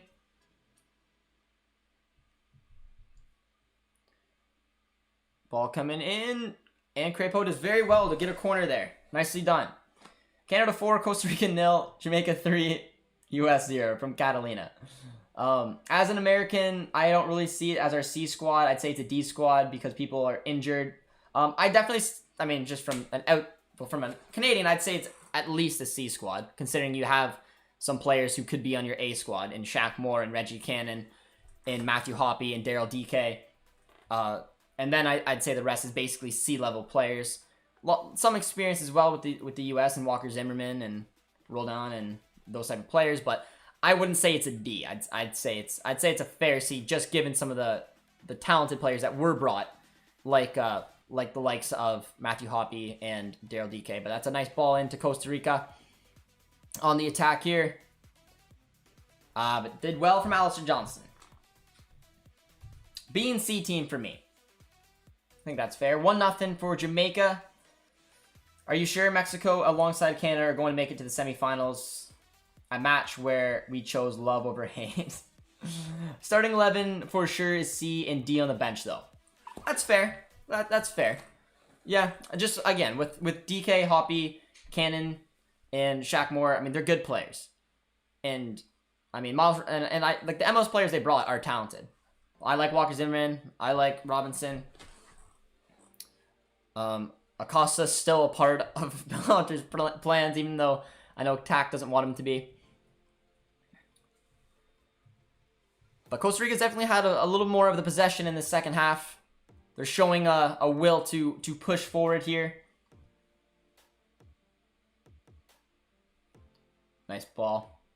Now we're going to see how defensive Canada gets. A lot of you guys were saying earlier on in the first half that you'd like to see this Canadian squad push on for a second, and I agree. I don't think a 1-goal lead is overly safe, especially the further this match gets on, the more involved these players are going to be. And that's a nice ball. And Cavallini, Eustachio does well to win it back to find K. I like Sands. Yeah, Sands, Busio are two players who I think will get looks at the A squad anyways, so I think it's a little harsh saying that they would be a D squad, but that's just my opinion. I want to see Canada go for the throat. I would like to see another one, and again, as I was just speaking that Costa Rica was getting a little more possession, Canada did very well to win it back, and a beautiful switch here to Tejan Buchanan, and look at the skills on this kid, man, and wins himself a corner, walks through the defender. Every time the ball goes to Buchanan, he's been having luck in this match going his 1v1s. He struggled a little bit in the US game, like I said, after being very, very effective in the Martinique and Haiti game. But I mean, he's been going with a lot of possession in today's match, and he's delivered. Created another good opportunity there, a little shake and bake, give himself an opportunity to shoot, and won ourselves a corner. Jonathan Lewis is a C team member though. That is fair. That is fair. Jonathan Lewis absolutely is. No, and I agree. No, I agree with the bench. I think their starting 11's decent. That's a nice little ball there. Finds Cavallini. Ran into a player. I don't see Costa Rica scoring. I hope not. They are definitely... Oh, nice ball. Going for the... it's a poor cross from Richie in the end. Cavallini didn't make the proper run. Buchanan, man of the match so far. I agree. Just gained a new subscriber as well. I appreciate the sub, my friend. You got the A Josh in there. I can't help but feel that Canada should have benched their already carded players for the match. Costa Rica isn't playing that good, and Canada's subs aren't very good. It's a fair argument for Steven Vittoria, because Daniel Henry could easily play that. But now Daniel's going to have to come in the semifinals. It's not the worst thing that could happen. Henry's definitely capable of playing in the midfield 3. It's just Steven Vittoria's had a good tournament. He's been our captain. He's been our leader. I do think Henry can do it. It's a poor ball there. I do think Henry can do it. But it's Cavallini. Not having that striker up front is frustrating. The fact that our strikers just keep disappearing. But I mean, Cavallini's been kind of quiet this match. But I mean, like I said, he's done a lot off the ball today. He hasn't made those proper runs, and a good example was the last ball that went in the box there for him. He made a sloppy run, nothing came to it, but Costa Rica looks disjointed in their attack. Every time they look like they're going to come to something, they give the ball away, it's quickly turned over, and now Junior Hoylett has a nice little hit there, little Route 1 football, and he does well to win the ball back for himself. Hoylett's having a good game as well, man. One Soccer tunes in as well. What kind of dip do you have with your chips? Excellent question from One Soccer. Shout out to them. How you doing? I've been broadcasting One Soccer all night long, so it's good to have you on here. Well, I'm lactose intolerant, so I don't have any good tasting dip with my chips. So more of a hummus guy, I guess. Relatively poor, but no, I eat my chips plain because I live a sad life with my dairy free. But good to have One Soccer in there, guys. And if you want to watch the game, that is where you have to go to do it. And you also want to keep an eye on Jonathan David throughout the year. Another clever way of doing that. But who is more of a leader and will captain David or Davies in the future? I'd say probably Davies. I think just with having the experience of playing at the level he's done with Bayern, the Champions League, the Bundesliga, the fact that he loves representing Canada, I think he will grow into more of a leadership role than David will. But I mean, it's going to be interesting. I think Eustachio is going to have an opportunity long term in the middle of the park for us to grow and keep increasing his experience that way. There are some good leaders on the pitch, man. But I mean, in my opinion, no matter if you're the most vocal or not, when you're a good player, you make people better around you. It's the biggest thing I've noticed in this match compared to the US match. The disjointed performances of Kay and Osorio were sort of frustrating. They didn't have a great game against the US, but when you plug a player like Eustachio back in the midfield, he links things together. I thought Kay's been good today. I thought Osorio's been good today. The footwork on both of them have been incredible. And Eustachio does what Eustachio does. Brings a calming presence, links up that midfield, and he's been a vital part to today's match. But it's pretty cool to see. Big shout out to the team today.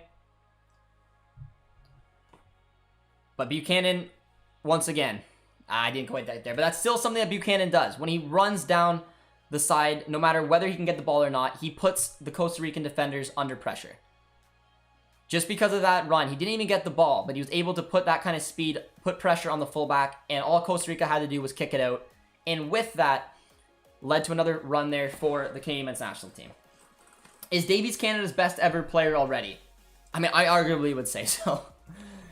It's hard. I'm relatively young, so I haven't been able to watch some of the good sides in the past that have found success at the Gold Cup.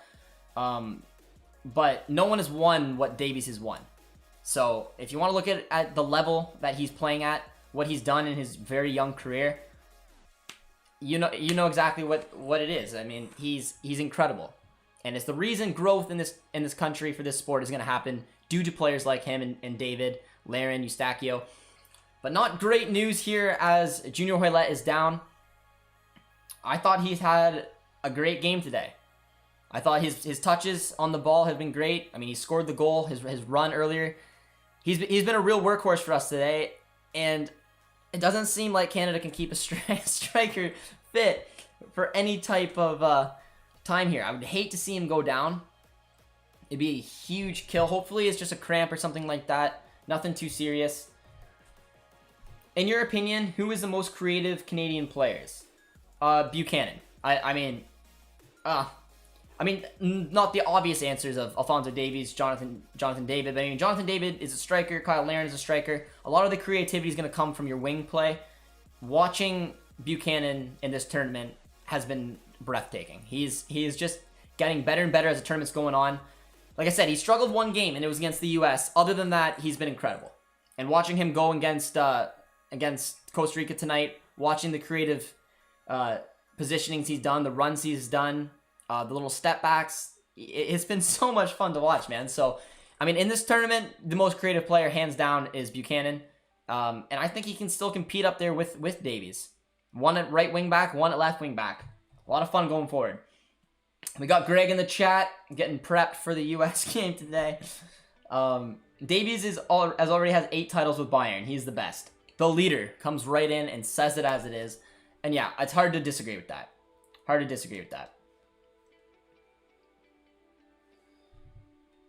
I know a guy with the Canadian men's national team in the 90s that said that Bernie Stern might have been the best Canada player ever, despite the athletic. Interesting, Kelly. I don't know too much about him. Might give a little research after this. You piqued my curiosity. And once again, though, Junior Hoylett. And that's something, like I said, guys, I've said it 4 or 5 times throughout this stream. It's been incredibly impressive seeing how Canada is able to draw fouls. Every player today has pretty much drew a foul one way or another. And the strategic fouls I really like. When Canada gets put under pressure in their own half, and they're able to strategically put their body in front of a Costa Rican defender, draw a foul, calm the presence down. I think it's been a big part of why the possession's gone our way, and just the pace of the game has gone our way. Costa Rica hasn't really been able to do that with us today. They haven't been able to match the pace of Buchanan or the creativity in the midfield between Eustachio, Osorio, and even Junior Hoylett. I think your keeper can challenge for the starting spot because of our normal keeper is old. I kind of like Turner with us in the U.S. I think he can too. I would like to see him potentially move to even a club maybe like beautiful ball in Liga. That French connection's there. Beautiful ball. Let's see what Canada can do here. Cavallini. Win himself a corner. He did. Thoughts on Harrison Patton? Glad he committed to the Canadian men's national team. Again, giving us more options in the midfield is never going to be an issue, especially with the aging of our boy Hutchinson. So it will be interesting to see what happens with him. I want to see Buchanan in Serie A. I don't know. I'm torn on Serie A, man. If Tajon Buchanan signs with Augsburg, do you consider cheering for them? No. Well, I mean, like, I would cheer for them if they don't go against Dortmund, but Dortmund's my favorite Bundesliga club. But I don't want to see Tajon go to Augsburg, man. It doesn't suit his play style. He's such a creative player. He should be in a fun, free-flowing type of formation. That 4-4-2, that defensive outlook that Augsburg does, it wouldn't fit, man. It wouldn't fit. I want to see him go. A dream move for me is Frankfurt or Gladbach. I think he would fit those systems well. He has the option of going into a 4-2-3-1, a 3-5-2, play to his strengths, play in a team that will give him an offensive outlook instead of a Augsburg team that defends more than they attack. So for me, Augsburg wouldn't be an ideal look. But in Serie A, I'm torn as well. Serie A has gotten better in terms of just pure enjoyment of watching the league. I don't know what team I would think. Maybe Fiorentina. They tend to play with that 3-5-2. He could play on an outside right wing back or left wing back. But either way, man, this kid's going somewhere.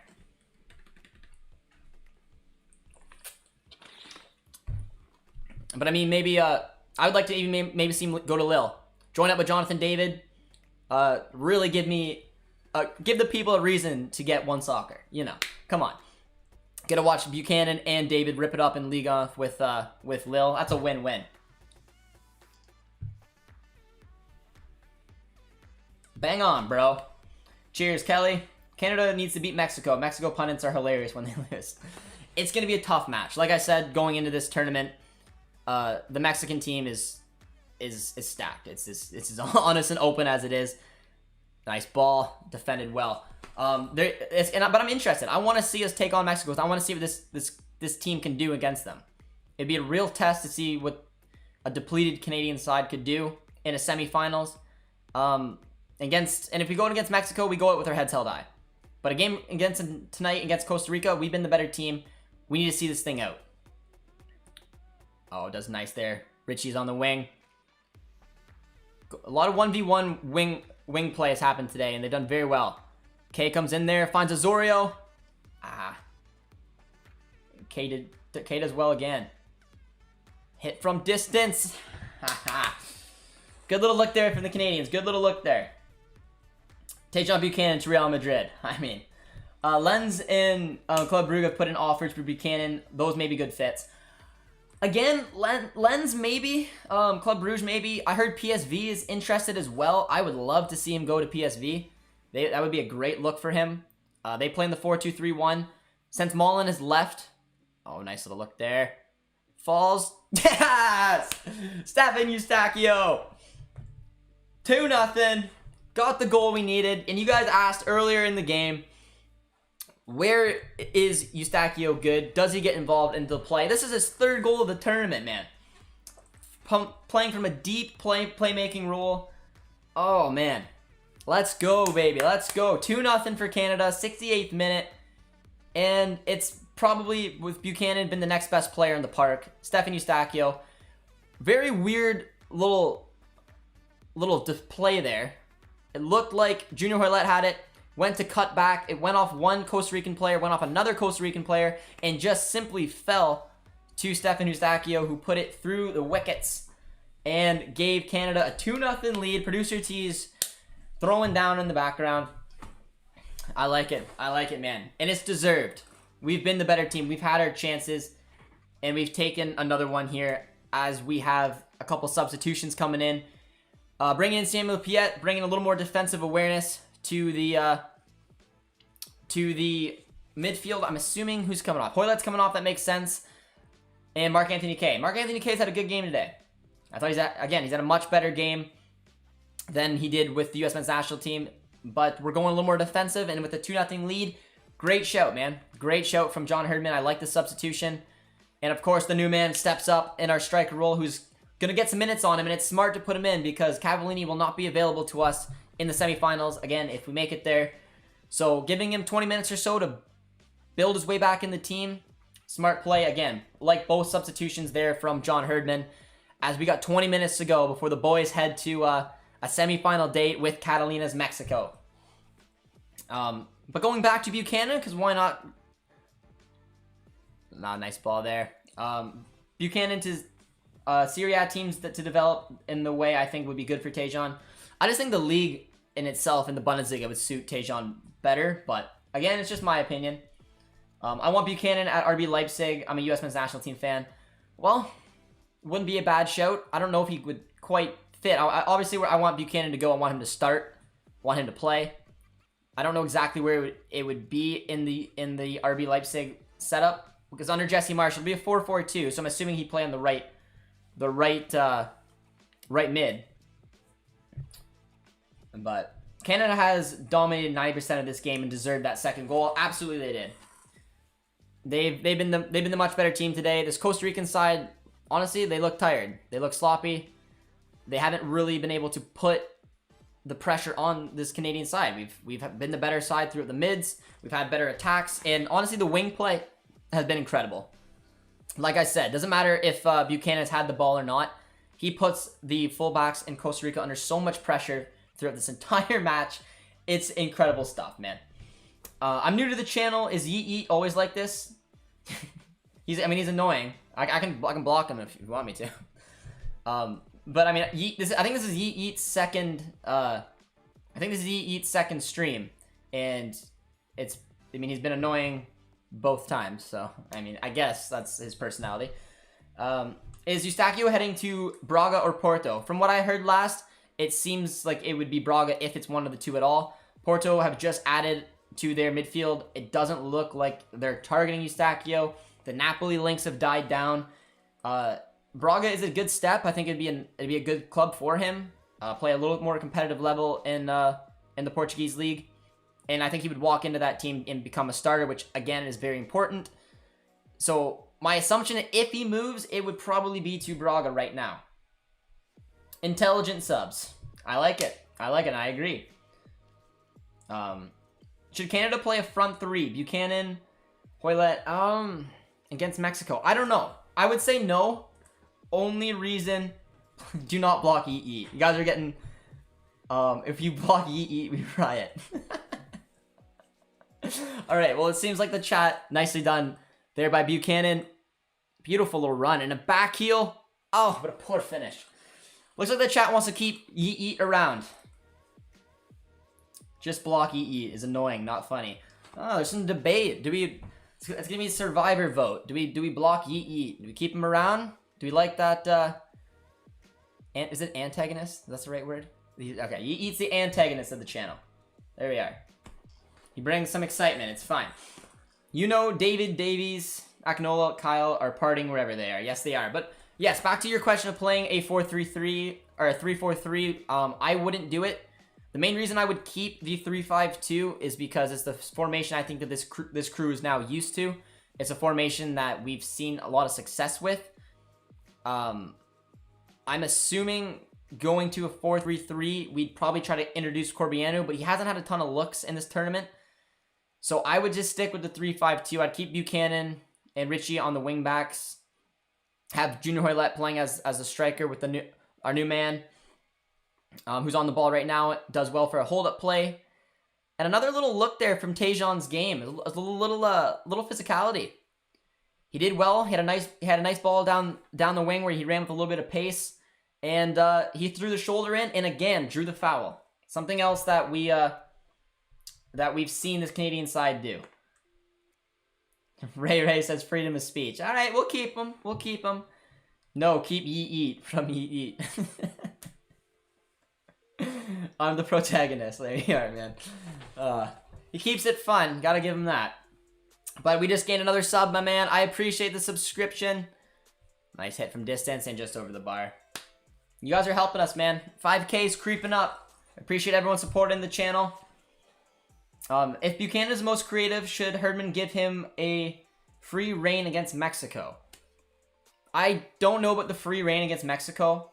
Only reason I wouldn't say that is because I think that we're going to have to play a very well-organized match. I think that we're going to have to do a lot defensively than than offensively. And I think Buchanan's going to have his opportunities. I think he's going to have a defensive role in that Mexico game, probably playing at either a left wing back, right wing back, and he's going to have to be ready to hit on the break.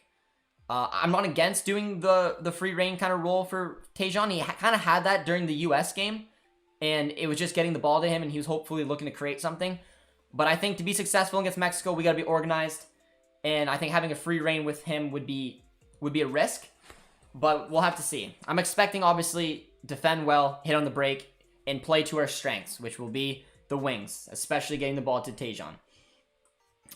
Hey, have you ever thought about doing a call-in shows? I have. I'm potentially interested in doing potentially throughout the season, maybe some Canadian men's national team players abroad, maybe type show like that. If we have followers who can keep an eye on other players, I would love to have a call-in show like that. For example, if you're a big fan of Lille, if you're a big fan of Besiktas, if you're a big fan of New England, Toronto, wherever our Canadians are playing, maybe we can. I can't watch all the games. I can't get every single aspect. So it would be nice in having a call-in show that way. If you watch a match and watch a performance that I didn't, it'd be cool to have people call in and touch on that. So yeah, I have thought about it. That's probably where I'd go for call-in shows like that, to give a little insight as a hit from distance, and that's basically all Costa Rica can do. That was a 35-yard poor attempt. They have no real connection going forward right now, and it's basically come to the fact that this Canadian team is well organized right now. They're defending properly, and all Costa Rica could do was take a hit from 35 yards out, and we're hoping. And with it, led to a goal kick. Are you for inviting teams from other confederations to the Gold Cup to better competition like Qatar this year? I'm not. I'm against it. Only reason I'm against it is the fact that, I mean, I don't know. Like, if Qatar won this tournament, I think that would be kind of lame. Like, I'd rather the North American tournament be won by a North American team. And also a thing, it took away a place from another smaller nation, which I don't like either. Oh, penalty calls for Costa Rica there. The finger was waved from the ref, and they play on. But I don't know. Let me know what you guys think. Are you guys for or against inviting invitees to the tournament?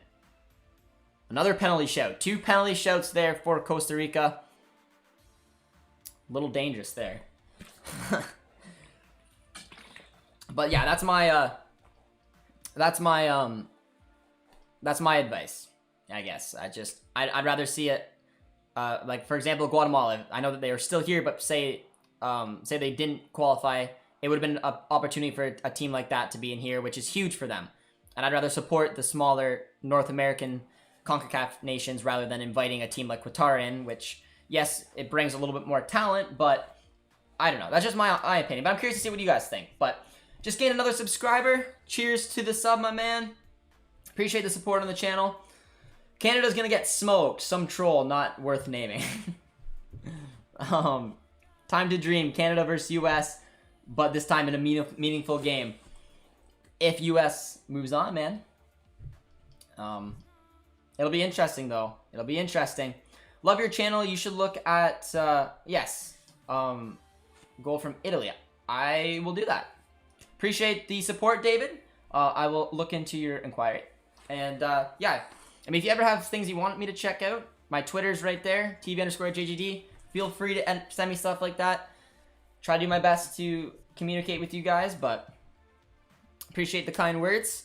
We got about 10 or so to go before Canada gets the semifinal date, man. 78 minutes have been played. The boys are looking good. And once again, this is probably the 10th time I've talked about it, but strategic fouls. It's not an easy thing to be able to pull off. But a little bit of pressure was coming from Costa Rica there. The ball goes to Buchanan on the wing. And instead of having to play out and have the risk of losing it, he draws a foul. And now what happens? We relax, we reset, we give the opportunity for Canada to move forward. And it's just something that we've done so well all game long. We've been fouled a lot in this match. All strategic fouls. And look at the hold-up play there. That is what your number 9 needs to do to find Buchanan down the wing. Coming in on goal, Tejan. Ah, good look there. Good look there. That's what a number 9 needs to do. But you guys are saying no invitees, and I agree. Tyler's for it because it betters the competition and will make it more meaningful. It is true, but I would hate to see Qatar win. Truthfully honest, I would. That was a really good run there, man. I'm not in favor of guest nations for the Gold Cup. Neither am I. Well, but home side like Qatar needs games. That would be the only justification, really. It is. Honestly, the biggest thing for me is just the fact that it took a spot away from a CONCACAF nation. The Euros don't invite guesties or guests. I mean, I know Campbell does, but they have to because usually, I mean, they have 10 nations. It's awkward to do it. I don't know. I think it's a little strange when we don't need to. If Qatar wants to go so badly, join the CONMEBOL. They're always open to inviting guests. We have a lot of nations. You have to play smart against Mexico and have decent possession too. I'm very curious to see how Herman's going to line up against Mexico. I'm assuming it's going to be a bit of defending from time to time, hopefully moving in transition and a lot of wing play. Because I do think having Buchanan, it's just incredible seeing what this kid did, man. He gained a lot of attention when he scored that brace in Olympic qualifying. He's having a great season with the Revs right now. New England are top of the MLS. He's come on to this tournament and had to come in for Alphonso Davies. Not an easy thing to do. He was played as a left wing back. He's played as a right wing back. And he's been honestly incredible. And because of it, we have a lot of names being linked to Buchanan, which is exactly what he wanted from this tournament. And I can't wait to see what league and club he actually does end up going to. Does Buchanan start for the Canadian national team? World Cup qualifiers. I'm going to flip it over to you guys to answer that. I will answer it as well, but 1,000%. I mean, Buchanan is a starter in this team. He has to be. I think that hurts Richie, though. I mean, Richie's going to be kind of the odd man out there. I see us still lining up for World Cup qualifiers in the 3-5-2. David Larin will be our 2 strikers. Buchanan has probably taken over that. Oh, that's a hard foul. And another yellow to a striker. Shocker there. Gotta keep him safe. They're a last resort, man. But yeah, I see Buchanan starting as our right wing back now, and Davies starting as our left wing back, with Scott Kennedy as our outside left center back, Alistair Johnson right center back, and then Vittoria through the middle. That's how my starting 11 would kind of go. He's too good not to start, man. Now, if John Herman looks to switch up the shape, maybe he goes to a 3-4-3. Maybe he switches to a 4-3-3, which I don't see him doing because we need David and Larin both on the pitch. I don't know if Larin would be fully utilized playing on the wings. It is an option, but yeah, I don't know. It's tough. That's what I would do, though. I'd still keep the 3-5-2, Buchanan, Davies, the wing backs. And it's beautiful, man. But 82 minutes, 8 to play. Hey, Joshy Baby Cakes, how you doing? I'm doing good, my man. How you doing? Hit from distance. Good little look there. Good little look there from Cavallini. I saw Tactical's baby mama somewhere in here. There she is. They should really do another small tournament, but call it something similar to the Confederational Cup. Yep, I agree.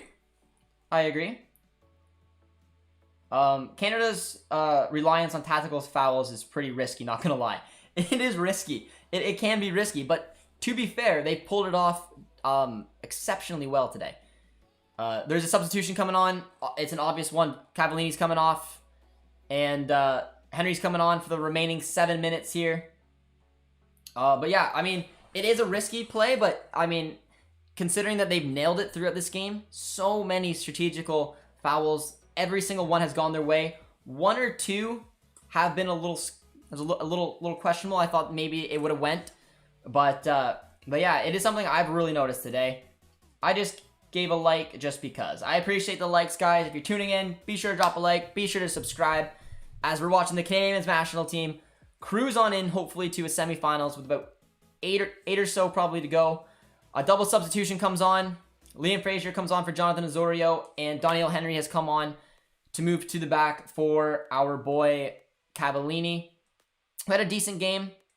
Not really in the goal-scoring sense, but in just the fact that he ran hard. He had a good defensive duty as well today. He took a yellow, so made the strikers situation even harder for Canada in the semifinals. But what's your prediction for Canada versus Mexico semifinals? Oh man, I don't know. I'm not gonna say Canada's the favorites going into it, but I don't know. Mexico's had some questionable performances as well. So, I mean, anything's possible. I think we're going to have to play the perfect game to get a result against Mexico. And without our 4th tier striker, not ideal either. We don't have Steven Vittoria. We're making it hard on ourselves, guys. But we've had a heck of a game here, guys. Oh, a foul given there. Dangerous ball coming in. Daniel Henry picks up a foul pretty quickly. Who has impressed you the most so far from the Olympic tournament? Probably Japan, to be honest. I know that they are the hosts, but to pick up a couple big wins like that and then to beat the Mexico team who just crushed the France team is impressive. They took 6 points from a possible 6. They've impressed me. Brazil, in my opinion, are the favorites in the Olympic tournament. They have the best squad. Well, I guess you could argue Spain's got the best squad, but I mean, I personally think Brazil's got the best squad. And they have a couple of decent performances as well. They went down to 10 men early on, but dangerous corner coming in, and Crepeau does very well. Good hand to the ball, gets it out of the dangerous positioning. Another ball coming in, whipped in, and Crepeau collects. Ooh, baby. If Mexico had the 2014 squad, it would be over every team in this competition. Yeah, I agree. Catalina supporting her Mexican squad. It's going to be an interesting game, Catalina. That's a couple questionable judgment calls from this Costa Rican defense. A few balls have just seemingly just popped over the defenders here, and Buchanan is switched out to the left and draws another foul. Oh. You can't handle this man. You cannot handle this man. He's getting a lot of looks. Producer T called in a Tajon Buchanan masterclass, and he seems to know what he's talking about. He's just, like I said, when it comes to creativity and creating situations like that, he did so well there, man. Buchanan had an excellent performance. He is just getting subbed off right now. On comes Corbianu. Nice to see him come on again. Hasn't had a ton of minutes in this tournament, but is coming on the pitch right now. Joel says, hi, how you doing, my man? Oh, but they didn't give the foul. Oh, I think that's pretty harsh, but whatever. Prediction, please, on the US-Jamaica match. Ooh. I'm gonna say 2-1 Jamaica. Me and Yee got something going on in the chat here, so I gotta go against them.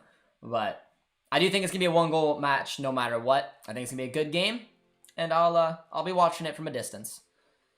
Not on YouTube. That's another horrible ball there from Costa Rica, man. They've been sloppy today. Ain't no biggie, out here waiting for the mall announcement tomorrow. That'll be fun. That'll be fun, Chris.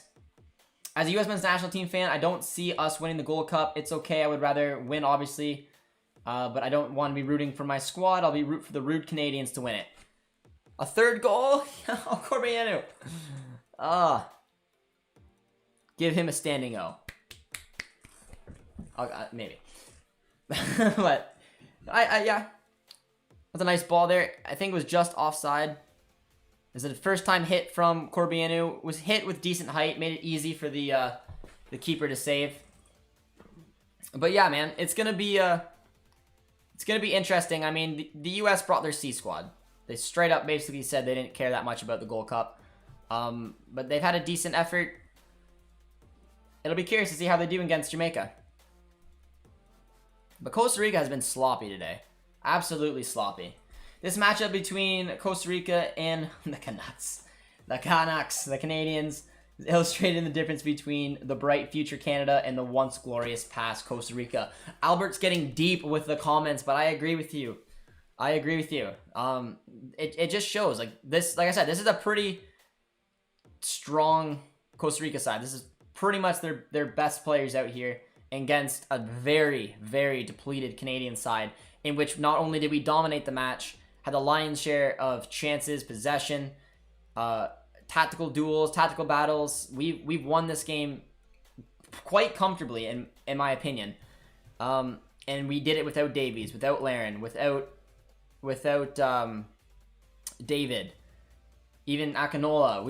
We've struggled, and now we're gonna make it even harder on ourselves without Cavallini, without Vittoria for the semis. But it just, like I said, it's good for Canadian football. It's showing a lot of depth for this national team, and I'm impressed, man. We deserve this performance. There's 5 additional minutes added on here, though, and we beat you with our C squad in a match that doesn't matter, though. And if you get knocked out in against Jamaica, well, that match was for nothing. But yeah, I mean, I thought Canada deserved to win the match against the US, but didn't take our chances. It is what it is. Rude Canadians. That's what we're known for. Mind updating me how the game went? I wasn't able to watch. Yeah, Adam, absolutely. This was a great performance. We played in a 3-5-2, John Herdman's known formation. Buchanan was playing out on the right wing back and was exceptional today. I thought Eustachio coming back in the middle made the midfield just 10 times better than what they did in that US match.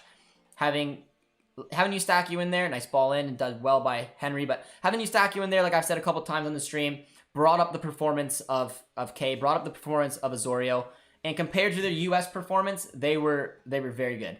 Both of them were good on the ball. Both of them had a lot of good touches, good passes, a lot of good looks. The midfield looked strong. Buchanan did what Buchanan did. They went for just a heyday. It has not been easy to handle Buchanan throughout this match. Even Richie had some good movements on the left wing back spot. Cavallini was kind of quiet, but he did bring in some movement on the defensive aspect of the game, as well as our boy Junior Hoylett, who I thought had a great game. The first goal was a beautiful ball from Eustachio, who, again, when you like playing as a deep 6, he dropped back. He was almost the furthest person away from the goal scorer at the time. He took a beautiful ball, found a nice run from Hoylett, who then just had a classy finish.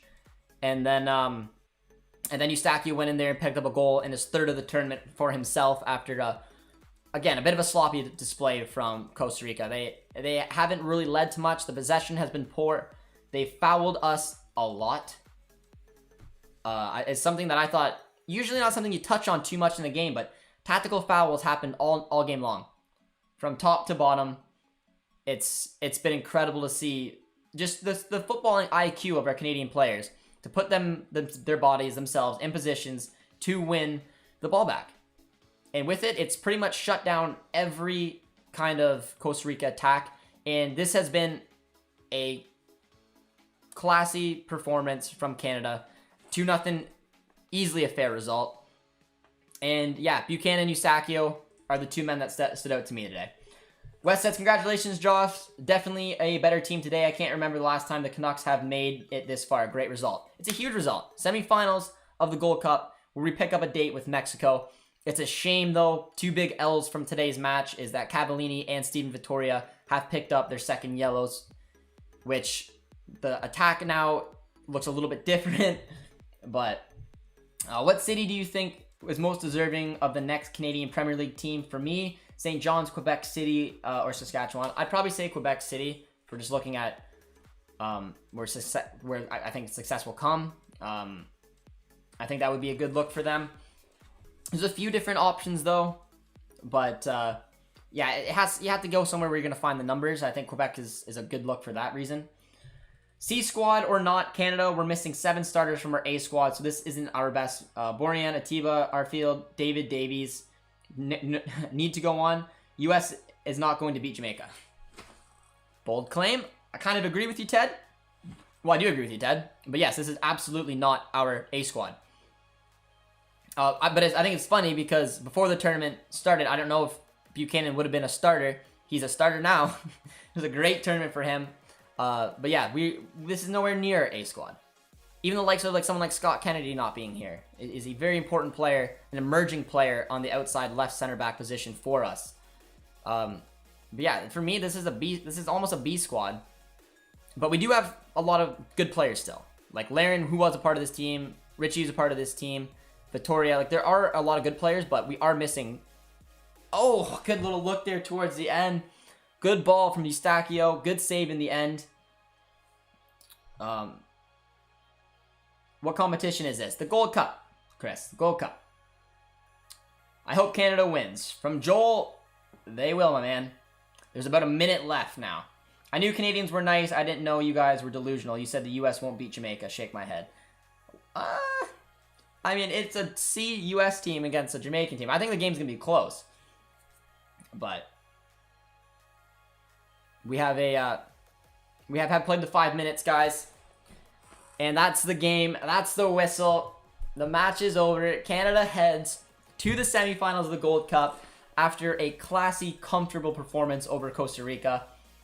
Let's go, guys. Drop a dub in the chat. We got a date with Mexico. The best of the CONCACAF is coming down, and Canada is one of the teams in it. Very cool to see. Very proud. Very proud of this group of guys, man. Everything that they've had to overcome. I thought John Herdman nailed it with his tactics today. It's good to see, man. It's good to see. Nothing but smiles this way, man. Nice jersey, mate. It is. It's Jonathan David. Like I said, being a Dortmund fan, Davies put me in an uncomfortable position. But Jonathan David, my little boy, nice to support him as well. But yeah, I like it. But we're gonna tune it out there for today, guys. We'll have the 5 takeaways coming up as well, where we'll get a look back on today's match. But I appreciate you guys tuning in with me. Be sure to drop a like on your way out and subscribe if you're new. I appreciate the support. We're getting very close to 5,000 subscribers, and it's all because of the help and support from you guys. So from bottom of my heart, I appreciate it. Great performance from Canada today. Great conversation as well. Yeet Yeet was coming in clutch throughout the conversation, but it was a lot of fun, guys. But it's cool. I appreciate all the support, guys, and stay tuned for the 5 takeaways coming up. And yeah, go Canada. Got a date with Mexico. Cheers, my friends. We'll talk to you guys soon.